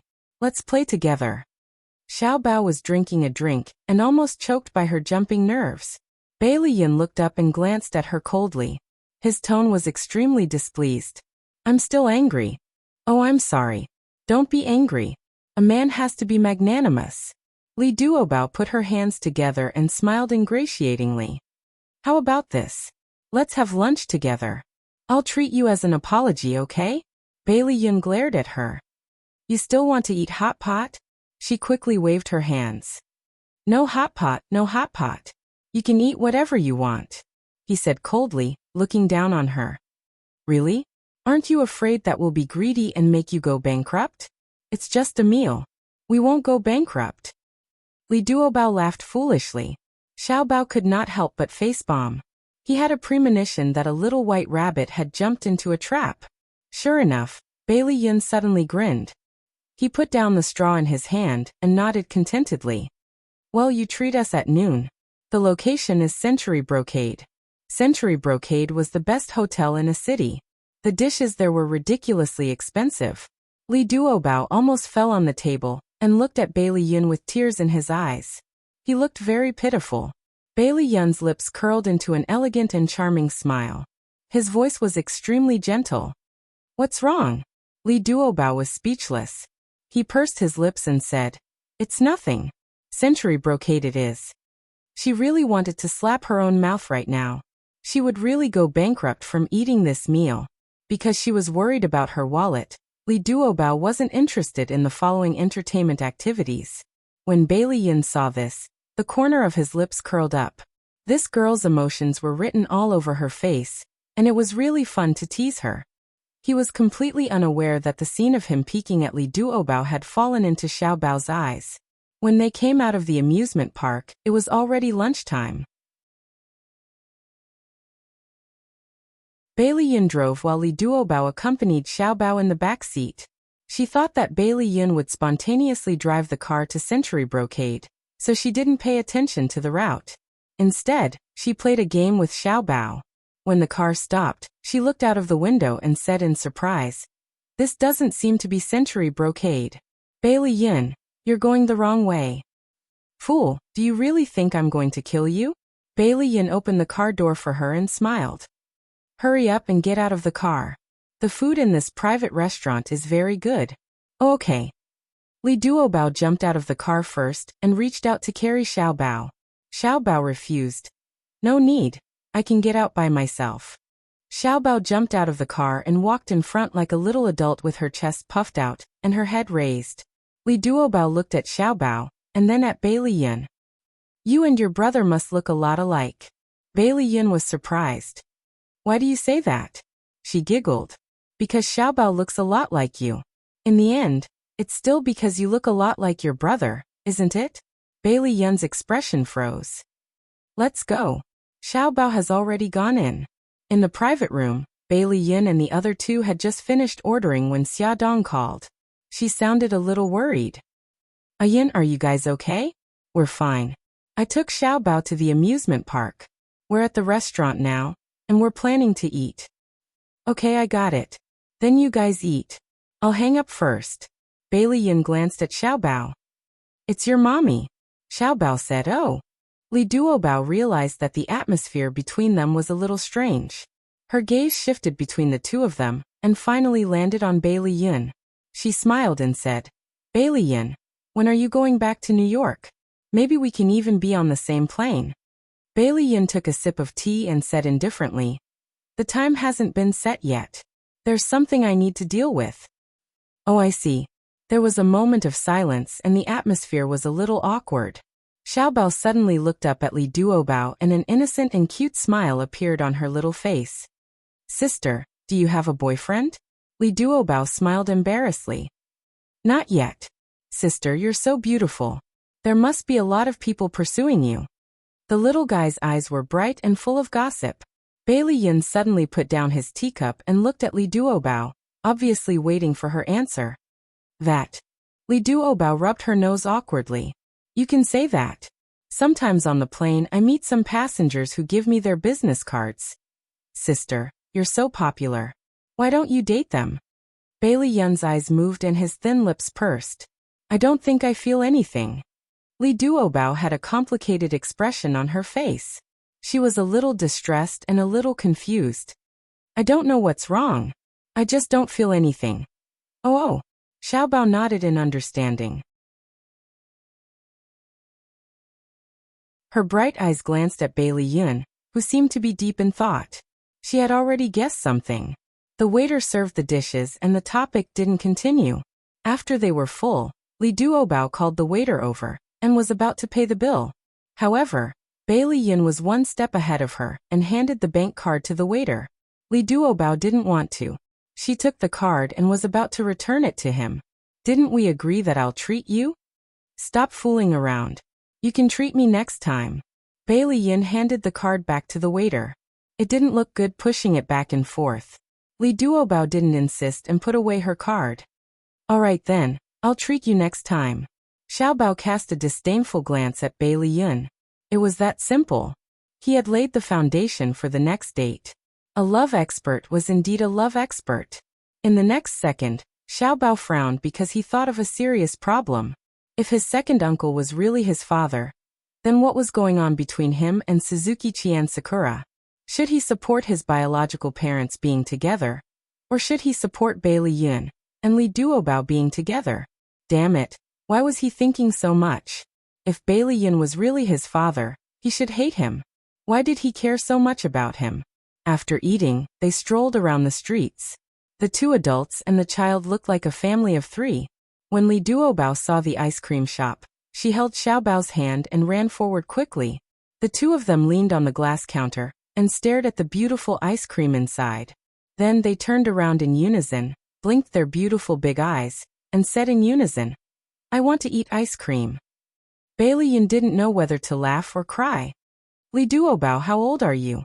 You're still acting like a child. And you, Xiaobao, why are you eating ice cream in the middle of winter? Be careful not to catch a cold.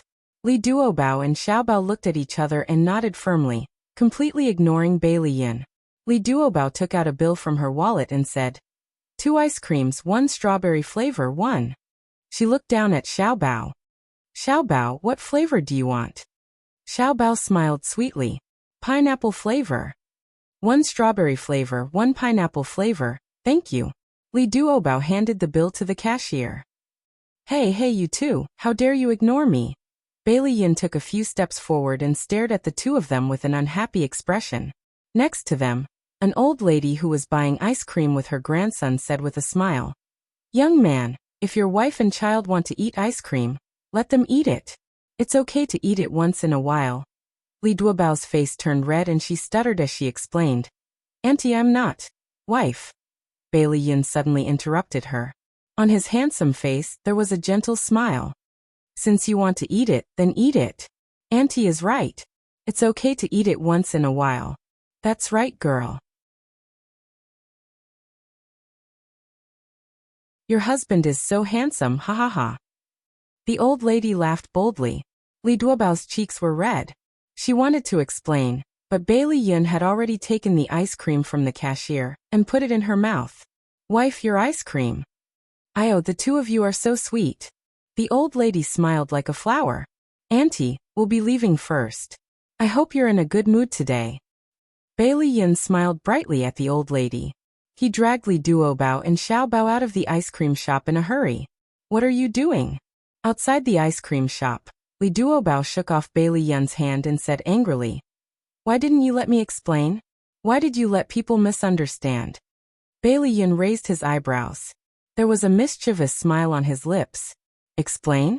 Do you think it's necessary to explain so much to someone you don't know?" "Of course it's necessary. I'm an unmarried girl.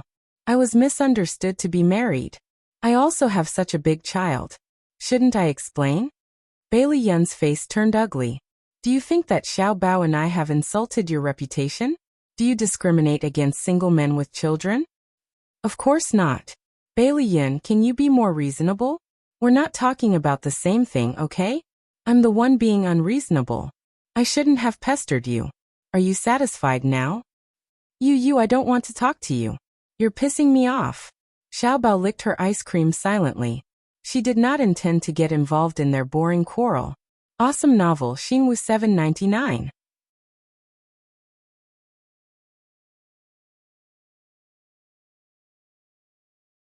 Chapter 325. It was obvious that his second uncle had fallen in love with Li Duobao, and was worried that Li Duobao would discriminate against him if he was his child. Xiao Bao felt that he was very pitiful. Li Duobao pouted angrily and left Bai Liyun and Xiao Bao behind without even greeting them. Then, he rushed forward mindlessly.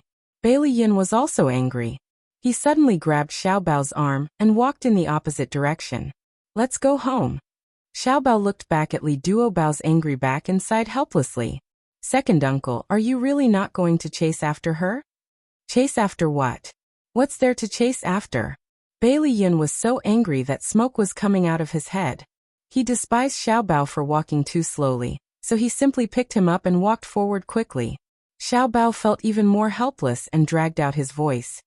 "Second uncle, you're going in the wrong direction. Your car is parked over there." He stretched out his finger and pointed in the direction that Li Duobao had run off in. Bai Liyun suddenly stopped in his tracks and turned around stiffly. He said stubbornly, "I know. I just wanted to test your sense of direction." Xiao Bao curled his lips in disdain. Tisk, Bai Liyun stuffed Xiao Bao into the front passenger seat and stepped on the accelerator. After driving for a short distance, he saw Li Duobao walking alone on the street. She was wearing a white coat and a white woolen hat. She looked like a snowball. He couldn't help but slow down. Xiao Bao looked back at the snowball that was getting farther and farther away. He said maturely, "Second uncle, are you sure you don't want to stop?" Bai Liyun snorted. "This is an adult's business. Don't bother a kid like you." Xiao Bao curled his lips. "You know that you're an adult too? You're even more childish than a kid like me. You were clearly in the wrong just now." Bai Liyun paused. "Was it really my fault?" Xiao Bao rolled her eyes. "It's your fault. There's no need to doubt it." Bai Liyun's lips tightened. He suddenly sped up and the car rushed out. Seeing that he had reached the next intersection, he suddenly turned the steering wheel, turned the car around, and drove back. In less than 5 minutes, the Ferrari stopped in front of Li Duobao. Li Duobao heard the sharp sound of brakes and subconsciously looked back. He didn't expect Bai Liyun to jump out of the car. She bit her lip and pretended not to see him. She turned around and continued to walk forward. Bai Liyun ran behind her and grabbed her arm. "What are you doing?" She turned around and glared at him. Bai Liyun frowned. "Stop messing around. Get in the car." She snorted. "Didn't you say you wouldn't pester me anymore? Why do you care so much about me?" He suddenly tightened his grip on her arm and said calmly, "It's not easy to get a taxi here. As a gentleman, I won't leave a lady halfway." Li Duobao said angrily, "This is China. You don't need to follow those gentlemanly principles, so you don't have to care about me. Let go." "You." Bai Liyun frowned and was about to reprimand her again. However, when he saw that she lowered her head and half of her fair neck was exposed, the anger in his heart miraculously dissipated. He tried his best to soften his tone. "Stop messing around. It's cold outside. Get in the car." She didn't know why, but when she heard his gentle voice coaxing her, she felt a strange feeling in her heart. She looked up and suddenly met his deep gaze. His lips curved and he said gently, "It was my fault just now. Don't be angry anymore." Her heart suddenly skipped a beat. He suddenly held her hand and led her to the car. She forgot to struggle and followed his footsteps. Her eyes stared at their intertwined hands, and her heart was a little flustered, but also a little sweet. The car door suddenly opened and Xiao Bao jumped down from the front passenger seat. He chuckled and said, "Sister, you sit in front. I'll sit in the back."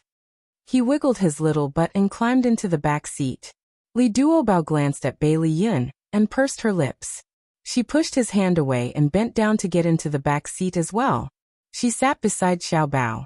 Xiao Bao had a habit of taking an afternoon nap. Not long after the car started, he felt sleepy and dozed off in his seat. Li Duobao saw that he was sleeping so hard, and carried him into her arms. Not only did the little guy not wake up, he even adjusted his sleeping position and slept soundly in her arms. Li Duobao lowered her head, and looked at the little head that was pressed against her chest. Her cheeks quietly blushed. Bai Liyun saw the situation in the back seat from the rearview mirror, and suddenly felt a little jealous of Xiao Bao. Li Duobao looked up and happened to see Bailey Yun's burning gaze through the rearview mirror. She blushed even more and coughed uncomfortably. She wanted to say something to break the awkwardness. You seem to be very afraid of ghosts. Forget it. Pretend I didn't ask. She frowned in annoyance. She was so stupid. Why did she bring it up? Her expression pleased Bailey Yun. His eyes were filled with a smile, and the corners of his lips curled up. I've been very afraid of ghosts since I was young. Li Duobao didn't expect him to answer. She blinked and asked, why? Ghosts are all fake. The smile in Bailey Yun's eyes faded. It's a long story. Since you've seen the gossip reports about me, you should know that I'm the illegitimate son of the Bailey family. Li Duobao grunted and quickly said, if it's not convenient for you to say, then forget it. He looked ahead and said in a calm voice, when I was 5 years old, I was brought back to the Bailey family. I slept alone in a very big room.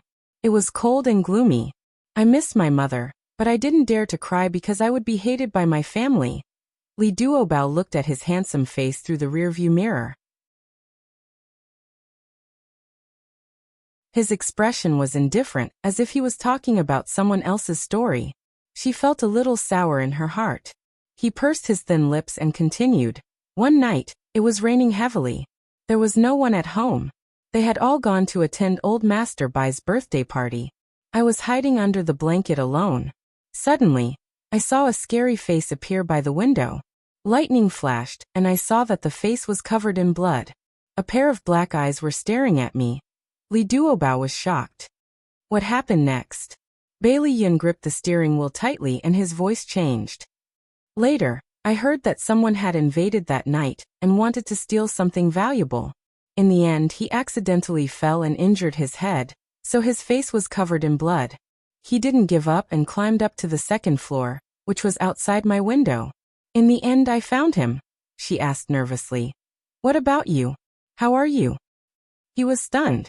After a long time, his voice returned to normal. I was so scared that I screamed and then fainted.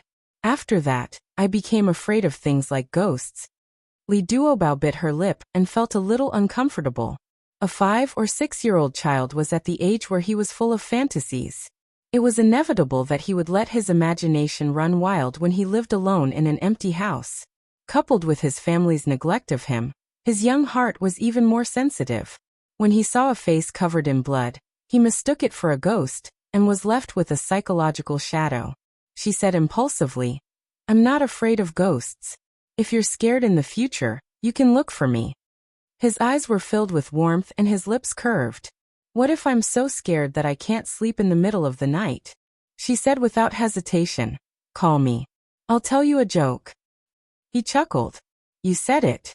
Don't forget your promise. She nodded. I never go back on my words. He looked at her eyes from the rearview mirror. Her round eyes were filled with determination, and his heart couldn't help but feel warm. Almost instinctively, he asked in a low voice, Li Duobao, will you accept a single man with a child? Li Duobao was stunned. Are you referring to a divorced man with a child? He pursed his thin lips and his eyes flickered. I'm not married, but I have a child. She smiled and touched her nose. I've never thought about this. The light in his eyes gradually dimmed. She found it strange. Why are you suddenly asking this? His thin lips pursed. Nothing. I'm just asking. Oh. The two of them didn't speak for the rest of the journey. The car stopped below Li Duobao's building. She looked down at Xiaobao, who was sleeping soundly in her arms. She couldn't bear to wake him up. She looked up at Bailey Yun and said in a low voice, Why don't I sit for a while longer? Bailey Yun replied, Okay. Sorry to trouble you. The two of them sat in the car in silence. Xiaobao slept soundly. After about 10 minutes, he rubbed his sleepy eyes and got up from Li Duobao's arms. You're finally awake. Li Duobao smiled and ruffled his hair. Xiaobao looked out of the window, stretched and asked, Sister, are you here? Yeah. Do you want to go upstairs and have a seat? Okay. Xiaobao jumped down from her arms. Another day, Xiaobao. Don't you have something to do? Bailey Yun stared at Xiaobao with a burning gaze. Xiaobao blinked. Oh right. I forgot. Sister, we still have something to do. We have to go back first. We'll go to your house to play next time when we have time. Okay. Li Duobao liked Xiaobao very much. She rubbed his pink cheeks. Goodbye. Goodbye, sister. Xiaobao smiled and waved. Second uncle. Why didn't you seize such a good opportunity? After Li Duobao's figure disappeared, Xiaobao jumped to the front passenger seat and poked Bailey Yun's arm. Bailey Yun snorted on his head. What does a child know? I know. You're worried that if I were your son, she would despise you, right? Xiaobao slapped his hand away and rolled his eyes at him. Aren't you a self-proclaimed Casanova? When did you lose so much confidence? Bailey Yun was stunned and smiled bitterly. You seem to have accepted the current situation. Xiaobao sighed maturely. I've cried and made a fuss. My life has already been decided. What else can I do? Anyway, I've already thought it through. Bailey Yun stared into his eyes. I didn't expect you to be so open-minded at such a young age. Xiaobao looked at him as if he was an idiot. What else can I do? Be sad for the rest of my life? I'll be the one suffering, won't I? Bailey Yun's lips moved. There was a sentence that reached his throat, but he swallowed it. Xiaobao stared at him and asked, Second uncle, did you go to my father's office last year? Bailey Yun thought for a while and said, there was a period of time last year when I worked at your father's company. Going to his office was a common occurrence. Have you ever sat in his chair? He touched his chin. Yes, his chair was very comfortable. Xiaobao clenched his fists nervously. It seemed that the hair he picked up in the office was most likely Bailey Yun's. Bailey Yun did not know what he was thinking at the moment. He hesitated for a moment and said, Xiaobao, if the test results show, will you hate me? Xiaobao's dark eyes were cold and his voice was cold. What's going on between you and Suzuki Chisakura? Bailey Yun suddenly felt ashamed of his past. He was too embarrassed to speak, but in front of Xiaobao, he did not want to hide anything. He gritted his teeth and said, I've done a lot of ridiculous things in the past, especially after I was sent to America. I took drugs and went to jail because of a fight. I've had many girlfriends, and Suzuki Chisakura was one of them. Xiaobao said coldly. Did you know about her pregnancy? No. If you knew, would you take responsibility? Bailey Yun's eyes were filled with pain. He was silent for a long time before he said, If it was me 6 years ago, I wouldn't. Xiaobao sneered. The current you wouldn't either. Bailey Yun tried to reason with him. The current me may have a lot of shortcomings, but at least I won't be promiscuous. Unless I like her, I won't touch her. Since she's someone I like, I'll naturally take responsibility. Xiaobao crossed his arms. He was unbelievably calm. So even if Suzuki Chisakura comes looking for you now, you won't take responsibility because you don't like her, right? In front of him, Bailey Yun felt as if he had been stripped of all his pretense. Although he was unwilling, he had to admit that Xiaobao's words hit the nail on the head. He nodded stiffly. Xiaobao laughed mockingly. In the eyes of adults, what are children? Xiaobao, forget it. It's too early to talk about this. Let's wait for the test results to come out. Xiaobao turned his back to him and built an invisible barrier between the two of them. They did not tell anyone about the paternity test. Xiaodong wanted to ask Xiaobao about their whereabouts today, but Xiaobao was very tight-lipped. She had no choice. After thinking about it for a long time, she was still worried.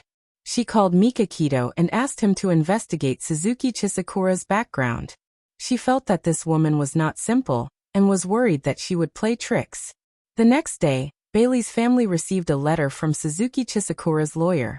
Her lawyer said that Suzuki Chisakura had filed a lawsuit in court, intending to fight for Xiaobao's custody through legal means. Bailey's family was furious. Behind Xiaobao's back, the old madam scolded Suzuki Chisakura. Bailey Han hired the most famous lawyer in a city at a high price to fight this case. Bailey Yun was also furious. However, he did not act rashly. He was waiting for the results of the paternity test. Awesome novel Hongcha 866.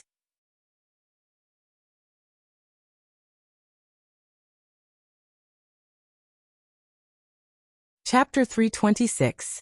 The results of the paternity test were out. Bailey Yun and Xiaobao were 99. 99% related by blood. In other words, they were biological father and son. Bailey Yun sat in the driver's seat, holding the report with both hands. He did not react for a long time. Xiao Bao already knew that this would be the result. He was very calm and looked at him coldly. What do you plan to do now? Bailey Yun's fingers clenched tightly. He crumpled the report into a ball and threw it into the glove compartment. He did not know how to face Xiao Bao, so he did not look at him. His gaze was unfocused as he stared ahead. His voice was dry. Do you want to be with me or your mommy? Xiao Bao was silent for a long time. Is there any possibility of you two being together? Bailey Yun's fingers tightened on the steering wheel. The veins on the back of his hand were throbbing. He had never been so embarrassed before. He opened his mouth and squeezed out a few words. I'm sorry.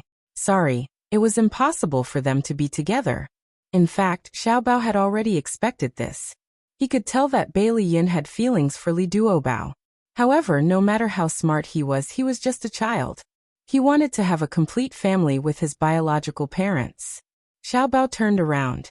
He did not want to see him anymore. His big eyes were filled with tears. He said softly, whatever. I'll be with whoever wins the lawsuit. Xiao Bao, don't say things out of anger.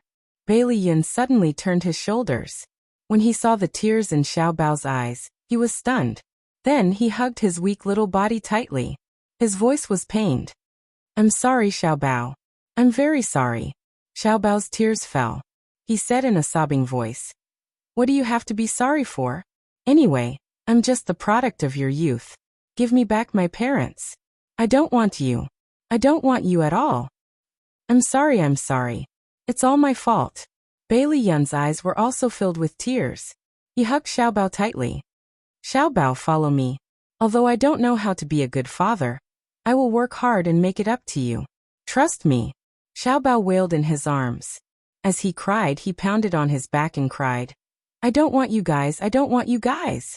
Bailey Yun felt terrible. He regretted the absurd things he had done in the past. Xiao Bao, listen to me. If you follow me, you won't have to leave your parents. You'll even have a father who loves you, okay? Just follow me, okay? He held Xiao Bao's face in his hands. His eyes were filled with apprehension and anticipation. He was practically begging him. Xiao Bao, let me make it up to you, okay? Xiao Bao looked at him in fear and trepidation. Her tears fell even more fiercely. She bit her lower lip and neither shook nor nodded. She remained silent. The father and son were in a deadlock. The melodious ringing of the phone broke the stiff atmosphere. Bailey Yun maintained his original position and did not intend to answer the phone. However, the caller had great perseverance and persisted in calling over and over again. In the end, he could not take it anymore and grabbed the phone. When he saw the caller ID, he saw that it was a string of unfamiliar numbers. He was furious and said fiercely, Who is this? Suzuki Chisakura's seductive voice came through. Ayun, why are you so angry? Who provoked you? Bailey Yun's body stiffened and his tone became even worse. Suzuki Chisakura, what exactly do you want? Don't you know what I want? Bailey Yun glanced at Xiao Bao and strode out of the car. He slammed the door and walked to the side of the road. He said coldly, Why do you have to go to court? Don't you know that this will hurt Xiao Bao? It's your family that's too ruthless. I just want my son back. Is that wrong? Bailey Yun's eyes burned with anger. If you really care about your son, why did you abandon him? Suzuki Chisakura was also angry. What right do you have to criticize me? Even if I'm irresponsible, I'm still 100 times better than you as a father. Bailey Yun was so angry that he almost threw the phone away. He roared, I'm warning you, withdraw the lawsuit as soon as possible. Suzuki Chisakura gritted her teeth and suppressed her anger. She sneered. If you agree to my conditions, I'll withdraw the lawsuit. What conditions? First, you have to marry me. Second, our family of 3 will go to Japan. Dream on. I won't marry you, and I definitely won't give Xiao Bao to you. Bailey Yun wanted nothing more than to drag Suzuki Chisakura over from the other end of the phone and give her a good beating. Although he never hit women, he didn't mind making an exception. Suzuki Chisakura laughed. Actually, I'm very curious. If the old madam and your father know that Xiaobao is actually your son, do you think they'll agree to my conditions? Bailey Yun's heart suddenly tightened. He was on guard. What are you going to do? She giggled. Me. I'm on my way to your house now. What do you think I'm going to do? Bailey Yun was furious. Suzuki Chisakura. Stop it right now. That's strange. You're not my husband. Why should I listen to you? Alright, don't be angry. Come back quickly. Maybe our family of 3 will have a chance to reunite at your house. Suzuki Chisakura. Hey D*MN woman. How dare you hang up on me? Bai Liyun angrily threw the phone onto the road. Coincidentally, a car sped past and ruthlessly ran over the phone. The poor phone was completely scrapped. He jumped into the car angrily. His face was livid. He stepped on the accelerator, and the car sped away. Xiaobao saw his angry face and puffed up his cheeks. What did that woman say? Bailey Yun's voice was filled with uncontrollable anger. She wants to expose our relationship to great-grandmother and the rest. Yes. On the other side, at Bailey's old residence, Suzuki Chisakura walked gracefully into the living room under the guidance of the butler. She sat calmly opposite the old madam. The old madam's expression was ugly as she said coldly, Miss Suzuki, what brings you here today? Suzuki Chisakura smiled faintly. Old madam, Bailey's family is reputable after all. It won't look good if we go to court. I intend to settle this privately. What do you think? The old madam's eyes were sharp. You were the one who went to court. Now you want to settle this privately? What do you take Bailey's family for? Old madam, don't be so agitated. I have my concerns too. She chuckled and changed the topic. Why don't you listen to my conditions first? The old madam said stiffly. All right, I'll listen to them. Suzuki Chisakura smiled. It's not difficult to get me to give up Xiaobao's custody. As long as Bailey Yun marries me and agrees to live with me in Japan, I'll withdraw the lawsuit. The old madam was stunned. What does this have to do with Yun? Suzuki Chisakura covered her mouth and laughed. So you really don't know. Xiaobao is Yun and my son. What? The old madam was shocked. Her eyes widened in disbelief. How could this be? 6 years ago, Ayun and I met in the United States. We had a short relationship. I got pregnant and went back to Japan to give birth to Xiaobao, but he didn't know about it, Suzuki Chisakura explained calmly. The old madam placed her hand on her chest. It was obvious that this matter was too much for her.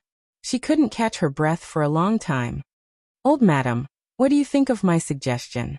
Suzuki Chisakura calmly took a sip of tea as if she hadn't said the shocking news. The old madam stroked her chest and forced herself to calm down. She frowned.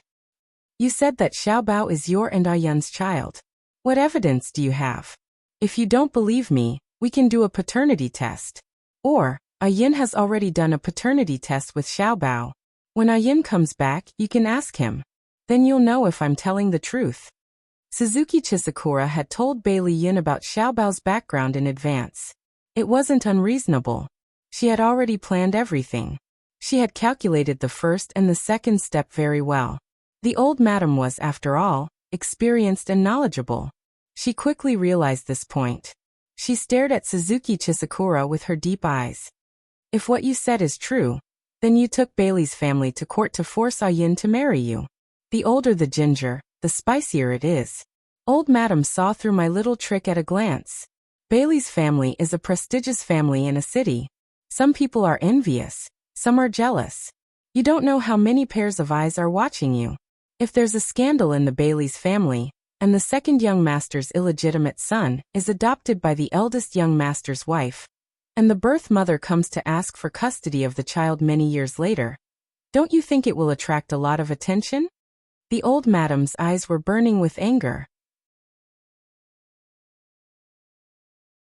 She said coldly, Suzuki Chisakura, have you ever thought about who will be hurt the most if this matter becomes an uproar?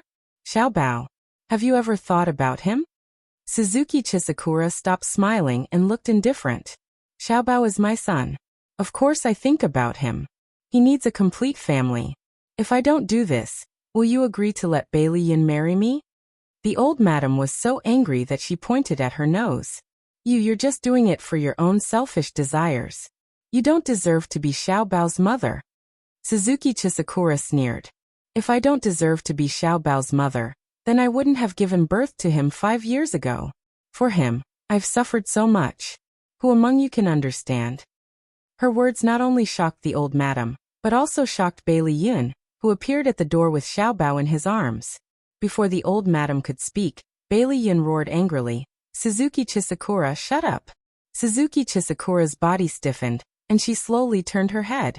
She saw Bailey Yun appear at the door with Xiaobao in his arms.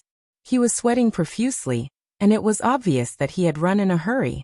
Xiaobao was staring at her with a pair of cold eyes. It was obvious that her words had hurt him. A hint of panic flashed across her eyes. Xiaobao, listen to me. I didn't mean it that way. Xiaobao lowered his eyes and ignored her. He jumped down from Bailey Yun's arms and said politely to the old madam, Great-grandmother, I'll go back to my room first. Attention Xinwu 799, that you're tuning in to the Li Mei Sword of Destiny YouTube channel. We're so grateful for your support, and don't forget to subscribe to join us on this incredible journey through captivating stories. Your generosity through donations truly makes a world of difference, as it's the primary source of revenue that allows me to expand and enhance this channel for you. Thank you from the bottom of my heart for being a part of this adventure.